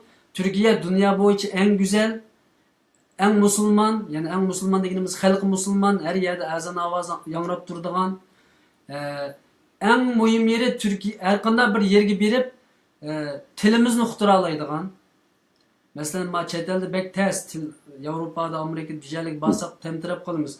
Mana mushunda bir yerni tashlab qo'yib, boshqa yerni surishti qilishdan burun men nima uchun Turkiyada yashayolmayman degan bu savolni o'ziga qo'yib beqishni va izlanib beqishni boshqa yerlardan izlanib beqishni umid qilamiz inshaalloh. Bu yerda men bir masalani o'tirib qo'ysam programmamizmi biroz vaqt ilgirlab ketyapti. Shu tiz gap qilyapman. Türkiye siyasi cihetten yani ictimai cihetten asasen bir narsa dedik halkımız yani işleş, iqtisod tepish bir Türklerge o'xshash yashash kerak yani çoğun yaşayamızsak yaşayamaymiz degan xulosaga keldik. İkincisi Türkiye devleti bundan burun Slavay biraz qisqa tilga ilib qoldi. Men so'zlarini kesib o'tib qoldim. Türkiye Selçuklu devleti, Osmanlı devleti burun kurgan şu devletlerden tatip bütün dünyadaki Müslümanlar ümmetke yolbaşçılık kılgan bir devlet. Yani Uygurlar bilen münasebeti olan bir devlet. Bunundan keyin Türkiye devleti meyli qaysi partiye hakimiyet beşiğe çıksın, iktidarga gelsin. Siyasi cihette Uygurlarga qandaq bir kelechekni ko'rsatib berishi, yaratib berishi mumkin. Yani Uygurlar qandaq bir muomala qilishi mumkin siyasi cihetten. Bu to'g'risida biroz to'xtalaylik. Şimdi siyasi cihetten bu hazır mesela 2017 yılı şu en ağır siyasi cihetten en ağır gününü ötküzüyatınız biz Şarkı Türkistanlıkla buluşun. Xuddi 1997-98 yıldaki de bir vaziyet oturuğa çıkıvatıdı. Hem de hüccet düşürüp Şarkı Türkistan davasını çeklemesi mi o hükümet? Hem de nurgun işler buluvatıdı. Biraz işte onu kınmay turanlı, bunu kınmay turanlı degende bir çekleme bazı bu Şarkı Türkistan davasından. Bunun sebebi birisi Türkiye 250 yıldan bu yan Avrupa ile bütünleşiş siyaseti elip berivatkan Osmanlı'nın meşrutiyet dönemi mezgilideydi. Şu mezgilden tatip Cumhuriyet 100 yıl, Cumhuriyet'in burunku 150 yıl, 250 yıldan bu yan Avrupa kıtası bilen bütünleşiş siyaseti elip berivatkan bir devlet. 1960 yıldan tatip Avrupa Birliği'ne kireme dep iltimas kılıp şu Avrupa Birliği kirişine arzu kılıp kelgen bir devlet. Ama her xil sebepler tüpeyildiren, bunu bir dep oturuştan acıtı yok vakit münasebetiyle. Avrupa Birliği'ne Türkiye'nin ammaydı. Amma kaçka bu bulupmamış 2016 yılı 7. ayının 15. gündeki bu Fethullah Gülen terör teşkilatının ki her bir özgürlükçü uğrunuş vakasından keyin o teröristlerinki birinci nimesi Fethullah Gülen Amerika'da yaşaydı birisler. Ona da kim bu Avrupa'da 4 milyon Türk var. Bu darbe yani bu erbi özgürlükçü uğrunuşka katnaşkan adamlarının en çoğunlarının 455'i Germaniyaga iltica qılıqlıq panalıq dilegilik. Ona dikin NATO degen Şimali Avrupa Atlantik ehtigeme əza Türkiye. Bir yüzeldeki o herbilerinin hemmimiz kiyimini çıkarıp Avrupa'nın devletlerine iltica kılıp gitti. Şunun bilen Avrupa bilen boğan münasebet Türkiye'deki kıyıllaştı. Kıyıllaşkandan kim? Bu Xitay üçün tepilmez bir fırsat oldu bu. Xitay bunu fırsat tepitlam.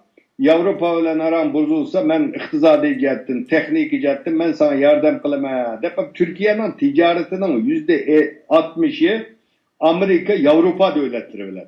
Bu yer bilen ticaret bozulsa bu bir şirik tepişi lazım Türkiye. Onun dikin Rusya ve Xitay bilen yıkılış siyaseti elip verişke başladı. Onun dikin bu yeni iş planı degen bu bir belbaq bir yol nemesinin bu otturu yol degen yol Türkiye'den ütüdü. Şu an Xitay dedi ki ben sana 31 milyar dolar pul verime. Bu pul bilen Kars'tan Edirne'ye boğan kömür yolunu yasayımız. O bu dep Türkiye'nin hem teknolojiye ihtiyacı var hem meblağ ihtiyacı var bir devlet. Hem terakki kılıvatkan bir devlet. Şuna bu fırsattan faydalı ben Halkara'da Birleşken Devletler Teşkilatı da özünü kollaydıgan bir devlet nemisi bilen Xitay bilen bir yıkılış siyaseti elip bağdı. Ötken yılı yani 2016 yılı 8. ayda 9. ayda Recep Tayyip Erdoğan Hangzhou'ga ziyaretke meniştim burun bizdenki cemaat erbabımız Abdülkadir Yapcan uydun tutup apırık tutuldu ağzırgıça uyada yetiqliqandı. Unda oğan dikin onun dikin ötken yılı siligime məlum bu yıla 8. ayda 5. ayda yana Recep Tayyip Erdoğan Xitay'da bir yığınğı vardı. Beycan'da alaydı Putin'ge Erdoğan'a nutuk sözleş hakkı verdi Xitay. Ondan keyin Mevlüt Çavuşoğlu Taşqı İşler Ministri 8. ayda Xitay'a vardı. Xitay'ın bexaterligini bizden soran biz mesulda bir bayanat verdi.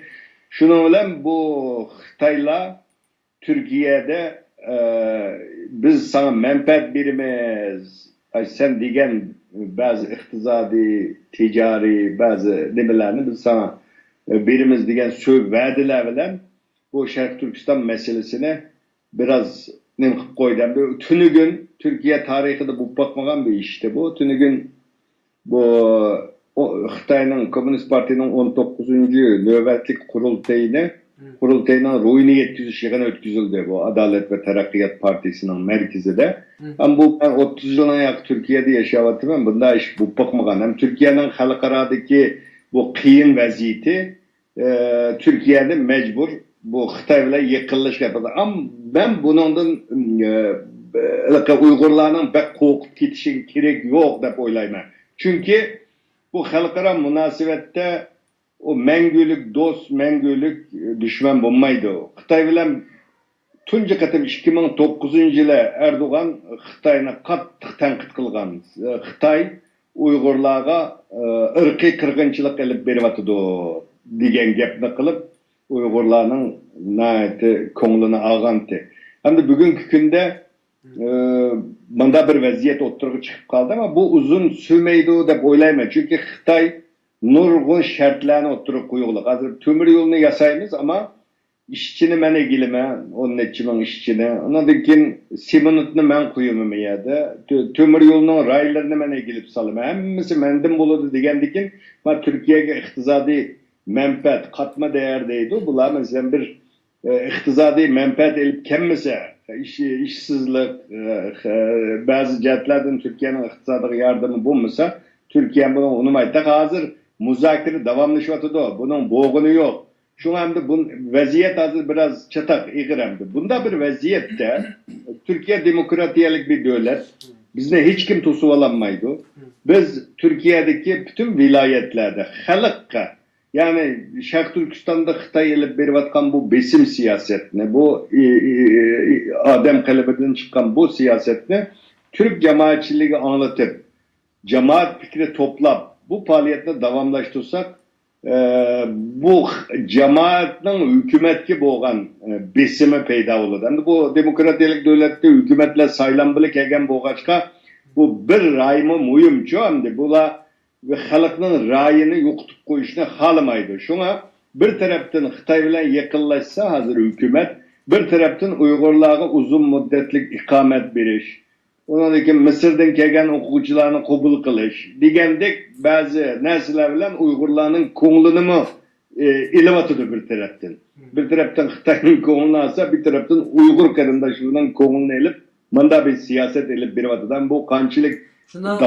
qilgan vaqtida mesela Türkiye'deki Uyg'urlar ciddi şekilde şu hakimiyet sırtidagi partiyalar, iqtidorda bo'lmagan partiyalar bilan ciddi aloqaga kirish, cemaatning fikrini qo'lga keltirish, Türk xalqi bilan ciddi eşir neşir bo'lish, ya'ni ular bilan ciddi do'st bo'lib aloqani tag'in mustahkamlash demoqchisizlar. Onu küçültüş lazım, onu kılıvatımız hem Dünya Uygur Kurultayı bolu sütümüz bilen hem başka ammavi teşkilatlarımı çok ammavi teşkilatlar bilen görüşüp örgütçü partiyle böyle görüşüp hazırki hakimiyet peşindeki partinin bazı adamlarla görüşüp uyadaki vaziyetini devatımız ama Türkiye'de şunu da cık Uygur badeyimiz. Hazır nurgun adamların yakılları solağlık Xitay'da, şu Şark Türkistan'da Xitay'la solu bitiklik hem de. İşte Kazaklarını solağılıp, Kazakla Astana'da muhbirlerini kütüveli yığını ötküzdü. Hemmesi yakıllarının resimini götürüp durup, yığılap durup, menin tukkunum nerede, ölügü nerede, kamalgan boz, kaysı turmada Xitay depeson dep, muhbirlerini kütüveli yığını ötküzdü. Onunla bütün dünyadaki çok devletlerinin muhbirleri katlaştı. Türkiye'de eğer Uygurlar muşunda çıkarılsa, menin tukkunumunu hazır biz korkuduğun bir nesi kanmadı. Hem Uygur'un bir tukkunu, bir ağaçsı, bir ufkusu birisi hazır siyasi ügünüşte uyardı. Solağlık, bilinmeklik hazır kim nerede ötken yılı 78. aydan tartıp Türkiye'deki Uygurların vatan bilen fakatla alakası yok. Bunda bir mezgilde bunda ziyankeşlikle uçurgan Uygurlar televizyalara çıkışı lazım, muhbirlara sözlep verişi lazım. Onun dekin aynı muhbirlerini kütüğünü yığınları açışımız lazım. Bunu açayla diyecek hiç kim çıkmaydı mesela. O hatta televizyonda çıkıdığın edem tapamayız mesela. Bazen bula deydi ki bula aşağıda bunda zulümgü kögen, turmudu yatkan, besimgü uçurgan, tem cezasıgı uçurgan bunda Uygurlar televizyonda çıksın, sözlü teyle televizyonda bir ministerden birisi körüp kalsa onu bir nimkası onun tesiri takımı yakşı olurdu. Silahlıkı anlap ya da okuğununla degenden yenanlarga bir aşağıda zulüm kögen adamdan birisi deyse takım tesirlik oldu deydi ama biz deyimiz çıkanlarda belki az adamdan da çıkaraladık ama köpü unumaydı. Şuna bu Uygurlar Türkiye'deki Uygurlar bulup mu bu cemaat fikir toplayalırsak tesirimizi göstersek bizim gelecekte Türkiye'de hem kimliğimizni qoğdap kalalarımız hem siyasi cihetten tesirimiz var bir Türk milleti bulup sütümüz olan mevcudiyetimizi takımı yakış qoğdap kalalarımız. Ama biz bu yerde çıkınsak dep oltursak bulmaydı demekçi ben. Bütün Uygurlar ittifaklaşıp bir muş olap, bir güç olap, umummeten şu xalqqa, Türkiye xalqiga ciddi ta'sir ko'rsatishimiz kerak deydilar. Biz Yevropada normalda shundoq. Yevropadagi Uyg'urlar hamda Turkiyadagilarga qaraganda biroz aktivmi deb o'yladim menda. Ya'ni Yevropada Xitoyning ta'siri bek ig'irlayotdi. Italiya, Fransiya, Gollandiyada hozir Xitoyning purqi kelishga boshlab, ba'zan belediyelar Xitoycha xatlar ishlatishga boshladi. Yevropaga yani ciddi ta'sirini ko'rsatdi. Bütün dünyadaki Uyg'urlar ciddi bir şekilde Xitoyga qarshi bir mücadelege o'tmasak, bizning bütün dünyada mı turish imkoniyatimiz, qadimimizni mustahkam tutish imkoniyatimiz bo'lmaydi degan gap chiqdi. Yana masalan Gollandiyada namoyish qilsak va yoki Xitoyga qarshi bir harakat qilsak, bizni quvvatlaydi, qo'llaydi normalda. Gollandiya xalqi va yoki Gollandiya hukumati desak mi bo'ladi. Türkiye'de mi? Mesela Türkiye halkının kollaşıda şüphe yok. Çünkü Türk halkı hatta biz namoyish qilib bo'lgandan keyin nima bizni chaqamidan deb bizdan qabulaydi. Türkiye'de mi shundaq menimcha? Ama Türk hükümeti mi inşallah bu Xitoyga qarshi mujodala qatnashgan odamlarni mencha normal odamlarga qaraganda bekrak qo'g'daydi va qo'llaydi deb o'ylayman. Bu to'g'rimi? Samimim. Dünyada hem de hükümetle ayrım hem de. Hükümetle halk olan arlaştırması lazım. Türkiye halkı hiçbir menfaat kütmezsin. Bizge hakikaten istaş kıldığın dünyadaki en köp halklardan biri. Yani ben nurgun yerlerde dokulat verdim. Ay şu resimlerini köktüp nem kılsanlar öngür jığlap gitiyorduk.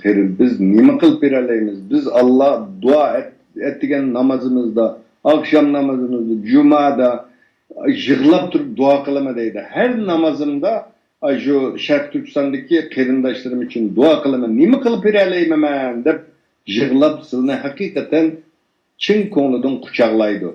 Bu halk hakikaten bizge samimi istaş kıldığan bir halk.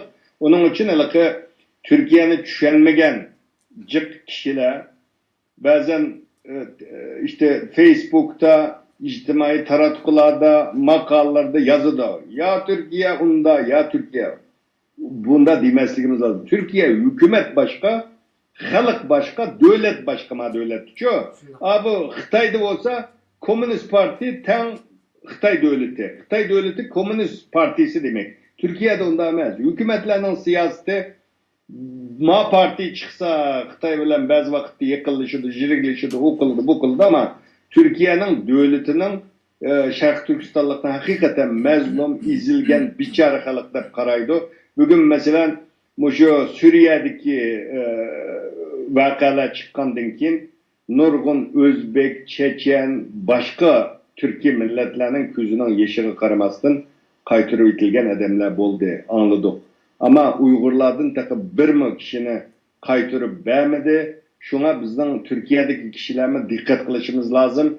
Xitay hazır bir adamını, iki adamını apırvasa yol içilip kesse ki bizden işimiz çatak. Türkiye hazırgıça hiç kimini kaytırıp vermedi Xitay'a. İnşallah bunu da kimi kaytırıp vermez ama bu mengü kaytırıp vermeydi diyen mealini ifadelemeydi bu gap.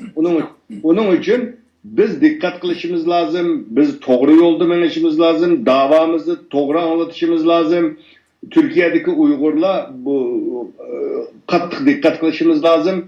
Onun için de chetteldekiler Türkiye'ni tahlil kılgan vaxtıda obdan oylap, düşünüp nem kılışımız lazım. Çünkü Türkiye Uygurlar için nait mühim bir devlet. Yani başka sılımı Avrupa'da yaşavatısılar, nurgun devletlerde kanun. Sizler kanunga düşmesenler, sizler Uygur olamsızlar, Tibet olamsızlar, karı yok. Çıtırveti verdi onun da nemi yok. Ama Türkiye'de bunda millet karab, ademge karab mı kanun nem kılaylaydı. Şöyle rezinki okşaş, onu özgetkili buldu. Şuna buna Türkiye'deki bu evzel şart şeraitini yokatmaslıkımız lazım. Elbette hükümetin hata siyaseti var. Bunu tenkit kılımız, deyimiz. Mesela hazır şu kiyinki bulup mu 2016'dan keyin Xitay bilen qattiq yaqinlashyapti. Bu bizni mi bir aram qilaylik? Biz mi diplomatiyalik tilda hamma yerda bu narazılığımızı bildiryapmiz. Narazılık bildirsek boludu ama devlet unda bu xalq munda deyish to'g'ri emas deb o'ylayman. To'g'ri, Allah razı olsun. Biz programmanın ahiriga yaqinlashib qoldik. Aslida 1 soatlik program edi ama bu programmani qilmoq pek osonga tushmaydi ekan. Sizlar bilan 20 kundan beri deyishyapmiz. Vaqtni aran keldik va texnikalik masalani küllep aran ta'sir o'zgartdik. Shuning uchun programma biroz uzrab qoldi. Qarindoshlardan afv so'raymiz. Eng oxirida men ikki narsani so'rayman. Buni qisqacha deb o'tib ketgandan keyin biz programmani oyoqlashtirib, Alloh xohlagan oldimizgi kunlarda Turkiya to'g'risida texnik ko'p to'xtalishimiz kerak. Chunki Turkiya Uyg'ur xalqininki oxirgi manzili bo'lib qilyotdi va dunyoning markazi bo'lib qilyotdi. Bular İstanbul va ummatning yig'iladigan, ummatdagi butun musulmonlarning yig'iladigan, ya'ni Turkiyaga Sharq Turkistondan emas, O'rta Osiyodan, Afg'onistondan, Malaysiyadan başka devlet, Irak, Suriye her yerden gelip yığılayotgan bir dünyanın merkezi olayotgan bir yer. Şunun için Türkiye biz üçün intayin ve intayin muhim bir devlet. Bu doğrusu saatlerce paranlaşık doğru geldi. Ve bolup mu bu Türkiye'ni bildiğin adamlar bilen paranlaşık doğru geldi. Türkiye'nin tarihini bildiğin, Türkiye'de 20-30 yıl yaşayan, Türkiye'nin deryasının suyunu içken, Türkiye'ninki havasını nefeslengen bu adamlar bilen sizge okşagandek. Şunun için kiler kıdımlık programımızda takım muhim meseleler üstüde paranlaşımız inşallah. Ben ahırda iki nesini aydınlaştırıp etkenden kim programın takayma inşallah. Aslında 3 saat 4 saatlik programı bolaş gerekti ama bizim qarindoshlarimiz deydi bek uzun bo'lib ketibdi bu programma deydi. Shuning uchun programmani qisqaroq qilishga majburman. Birinchisi Xitoy bilan Turkiya kundan kuniga yaqinlashyapti. Turkiya buni majbur zaten Ruslar Xitoy bilan yaqinlashib Yevropaga biroz ta'did yoki deyli Yevropaning ta'didini qaytaryapti. Hozir siyosiy ko'rinish reallikda. Xo'sh, Turkiya Xitoy bilan bu shaklda yaqinlashaversa biz ertagin bizning ikki putimizni bir o'takka tiqib qo'yishimiz mumkin. Bu vaqtgacha Uyg'urlar, Turkiyadagi Uyg'urlar siyosiy tashkilotlarga yaqinlashish kerak dedik. Masalan, MHP, Milliyetçi Hareket Partisi, Cumhuriyet Halk Partisi, Saadet Partisi, Refah Partisi ve ondan başka nurg'un partiyalar var. Turkiyada partiyadan ko'pnim yo'q. Shularga yaqinlashish kerak dedik ve xalqi bilan quchoqlashish kerak dedik ijtimoiy masalalarda. Mush orliq kelgicha eng muhim bir javobni bersinki Türkiye'deki Uyg'urlar Türkiye'de ish qilishimiz bir o'tak tiqilishdan burun eng muhimi nima xizmatni qilishimiz kerak, nima ish qilishimiz kerak. Bunga nihoyat qisqa javob bersizlar. Undan keyin ikkinchi masalaga o'taylik. Eng muhimi endi biz Xitoy bilan yaqinlashib ketdi. Ham bizning ishimiz tugadi deb ümitsizlikka g'arq bo'lib uyda o'ltirmay bu demokratiyalik bir devlet. Bu yerde hiç kim bizden ağzımızın tutusu olamaydı. Şuna biz herkes ümitsizlenmey bu Xitayning Uyg'urlarga qilayotgan bu besim siyosetini onundan Türkiye bilen bo'lgan munosabatda cho'qim Sharq Turkiston masalasi o'tirg'i qo'yilishi lozim. Bunda qo'yilgan taqdirda onundan keyin sizlar taxmi ko'p Xitoydan manfaat ola olasizlar. Agar bizning masala o'tirg'i qo'yilmay bir kenarga bir tarafga qayrib qo'yib Xitoy bilan do'st bo'lma desanglar sizlar ham manfaat ololmaysizlar, davlatinglarning oliy manfaatini qo'g'dayolmaysizlar deb Türkiye'nin o'zining oliy manfaatini bizningki bu dava bilan birleştirishga tirishimiz lazım. Buni bizdek akademiklar deyishi lazım. Ondan keyin ommaviy tashkilotning odamlari deyishi lazım ama xalq davamlı kaldı. Namayış hazır biraz vakitlik bu biraz kıyınçılık var ama bu ütep gitdi. Onundan keyin burunqi o'xshashlar maxsus kunlarda Xitoyning elchixonasida namayishlarga chiqishimiz lazım. Cho'ng yig'inlar etishimiz lazım. Xitoyning bu rezil siyosetini, bu Türklarning ko'zini bo'yayotganligini, Xitoyning haqiqiy niyatining bu emasligini bildirishimiz lazım. Bu Türklar uzun yıl bu Xitoydan uzoqda qolgan bo'lg'achqa Xitoyni tadqiq qiladigan to'shaq tadqiqotchilarimiz yo'q. Xitoyningki bu hiyli mikr siyosetini to'g'ri yaxshi tushunib ketmaydi. Shunga Xitoy ichida bir xil, og'zida bir xil millat bo'lg'achqa biraz Türkiye'de Türklarni vaqtliq mandatim qildim ama uzun muddatda men Uyg'urlarning hozir derhal tuğmasdan davamızga davam qilishimiz lazım. Bu qilishga tegishli birinchi ishimiz bu. Herkes ümitsizlikka g'arq bo'lmasligimiz lazım. Allah razı olsun. En ahırda bir mesele abay Türkiye'de Uyg'urlarningki sonini bergan bo'ldik. Xo'sh. Yana nurg'un qarindoshlar o'tgan qitimdagi yig'indimi shuni deyishgan bo'ldik. Turkiyada bir qancha ming odam turmida degan gaplar jamiyatda so'rildi nim qildi. Sizning xabarlaringiz Turkiyada qanchalik Uyg'ur turmida hozir? Hozir mening bilishimcha so'ragan savollardan birisi mushu. Mushunga javob berib o'tdilar.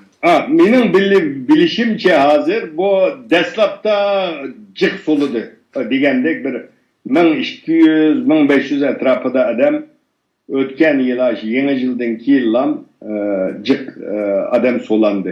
Bularning hammasini so'roq tatib hakikaten başka bir nimeler bilen fakat münasebeti yok olsa Hemmeni kuvvetti. Menin ötkende İstanbul'a bağa vaktımda mı biraz sürüştürdüm. Hazır şu bir 40-50 etrafıda adamның kağallığını, kağan hemmisinin kuvvetkelligini anladım. Bu toğra. Mesela ya 30 oluşu lazım, 30 oluşu mümkün, 60 oluşu mümkün. Bu etrafta kişi hazır yeterlik. Yani küpe kuvvetildi yani. Ulan yani şu Türkiye siyasetigi biraz toğru kelmegen Uygurlar boğallık için Türkiye'de yetip atamdı. Bu Uygurlarda manda bir nimbaken bu hata düşençe. Mesela ictimai taratqularda Zeytinburnu'da Uygurlarını sakış tutuvatıdı, sulavatıdı, manda devatıdı. Çöm, bu toğru emez. Türkiye'nin ki menin bilişimçe, muşu Reyna'da bir 30 neçeden ölgen elik hücumdan kiyen, onundan kiyillam ministerler kabineti bir hüccet çıkarıp, kişi hüccet.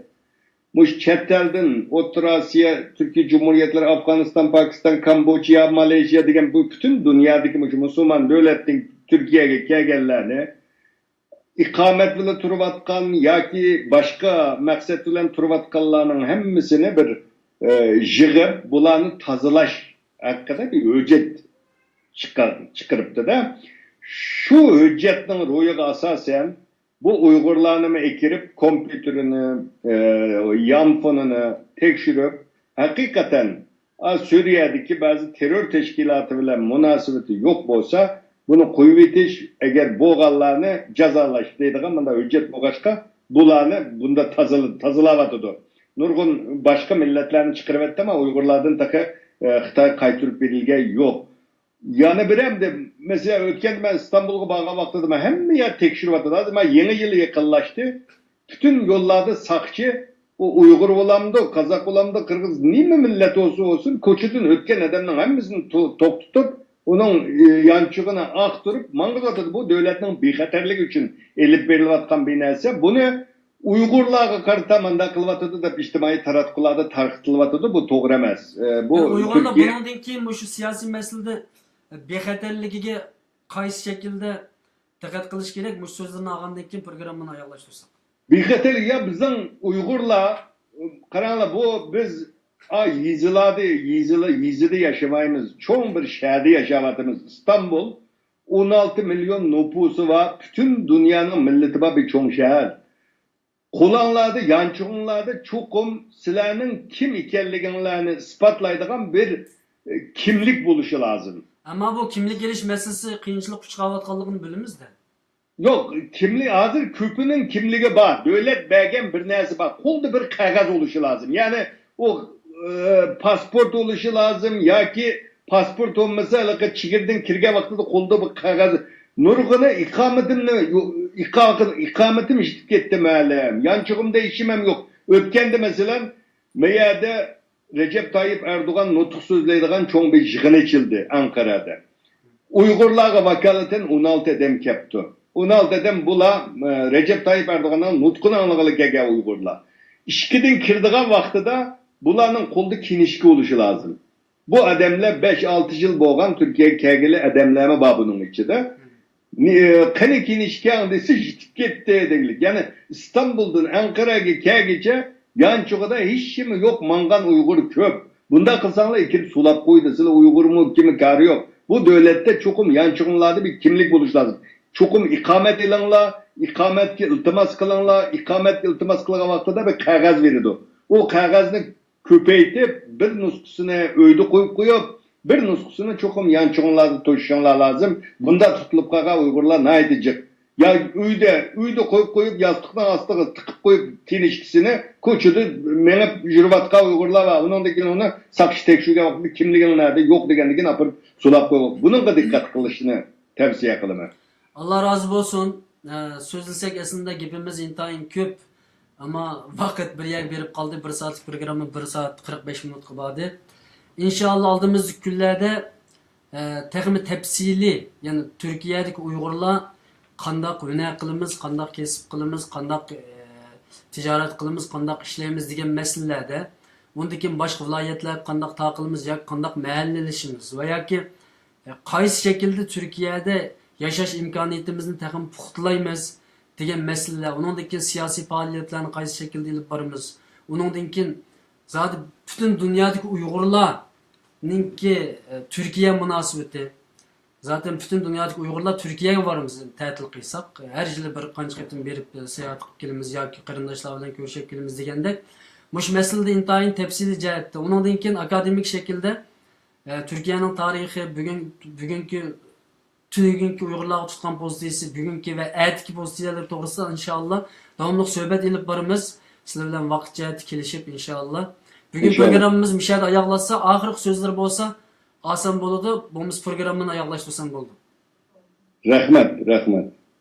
Rahmat sizga. Allah razı olsun. Bütün qarindoshlarga ko'rishgacha omon bo'linglar. Yana bir qatimliq programmada ko'rishimiz. Hammanglarga Allohga topshirdik. Allohga emanet. Assalomu alaykum va rahmatullohi va barakatuh.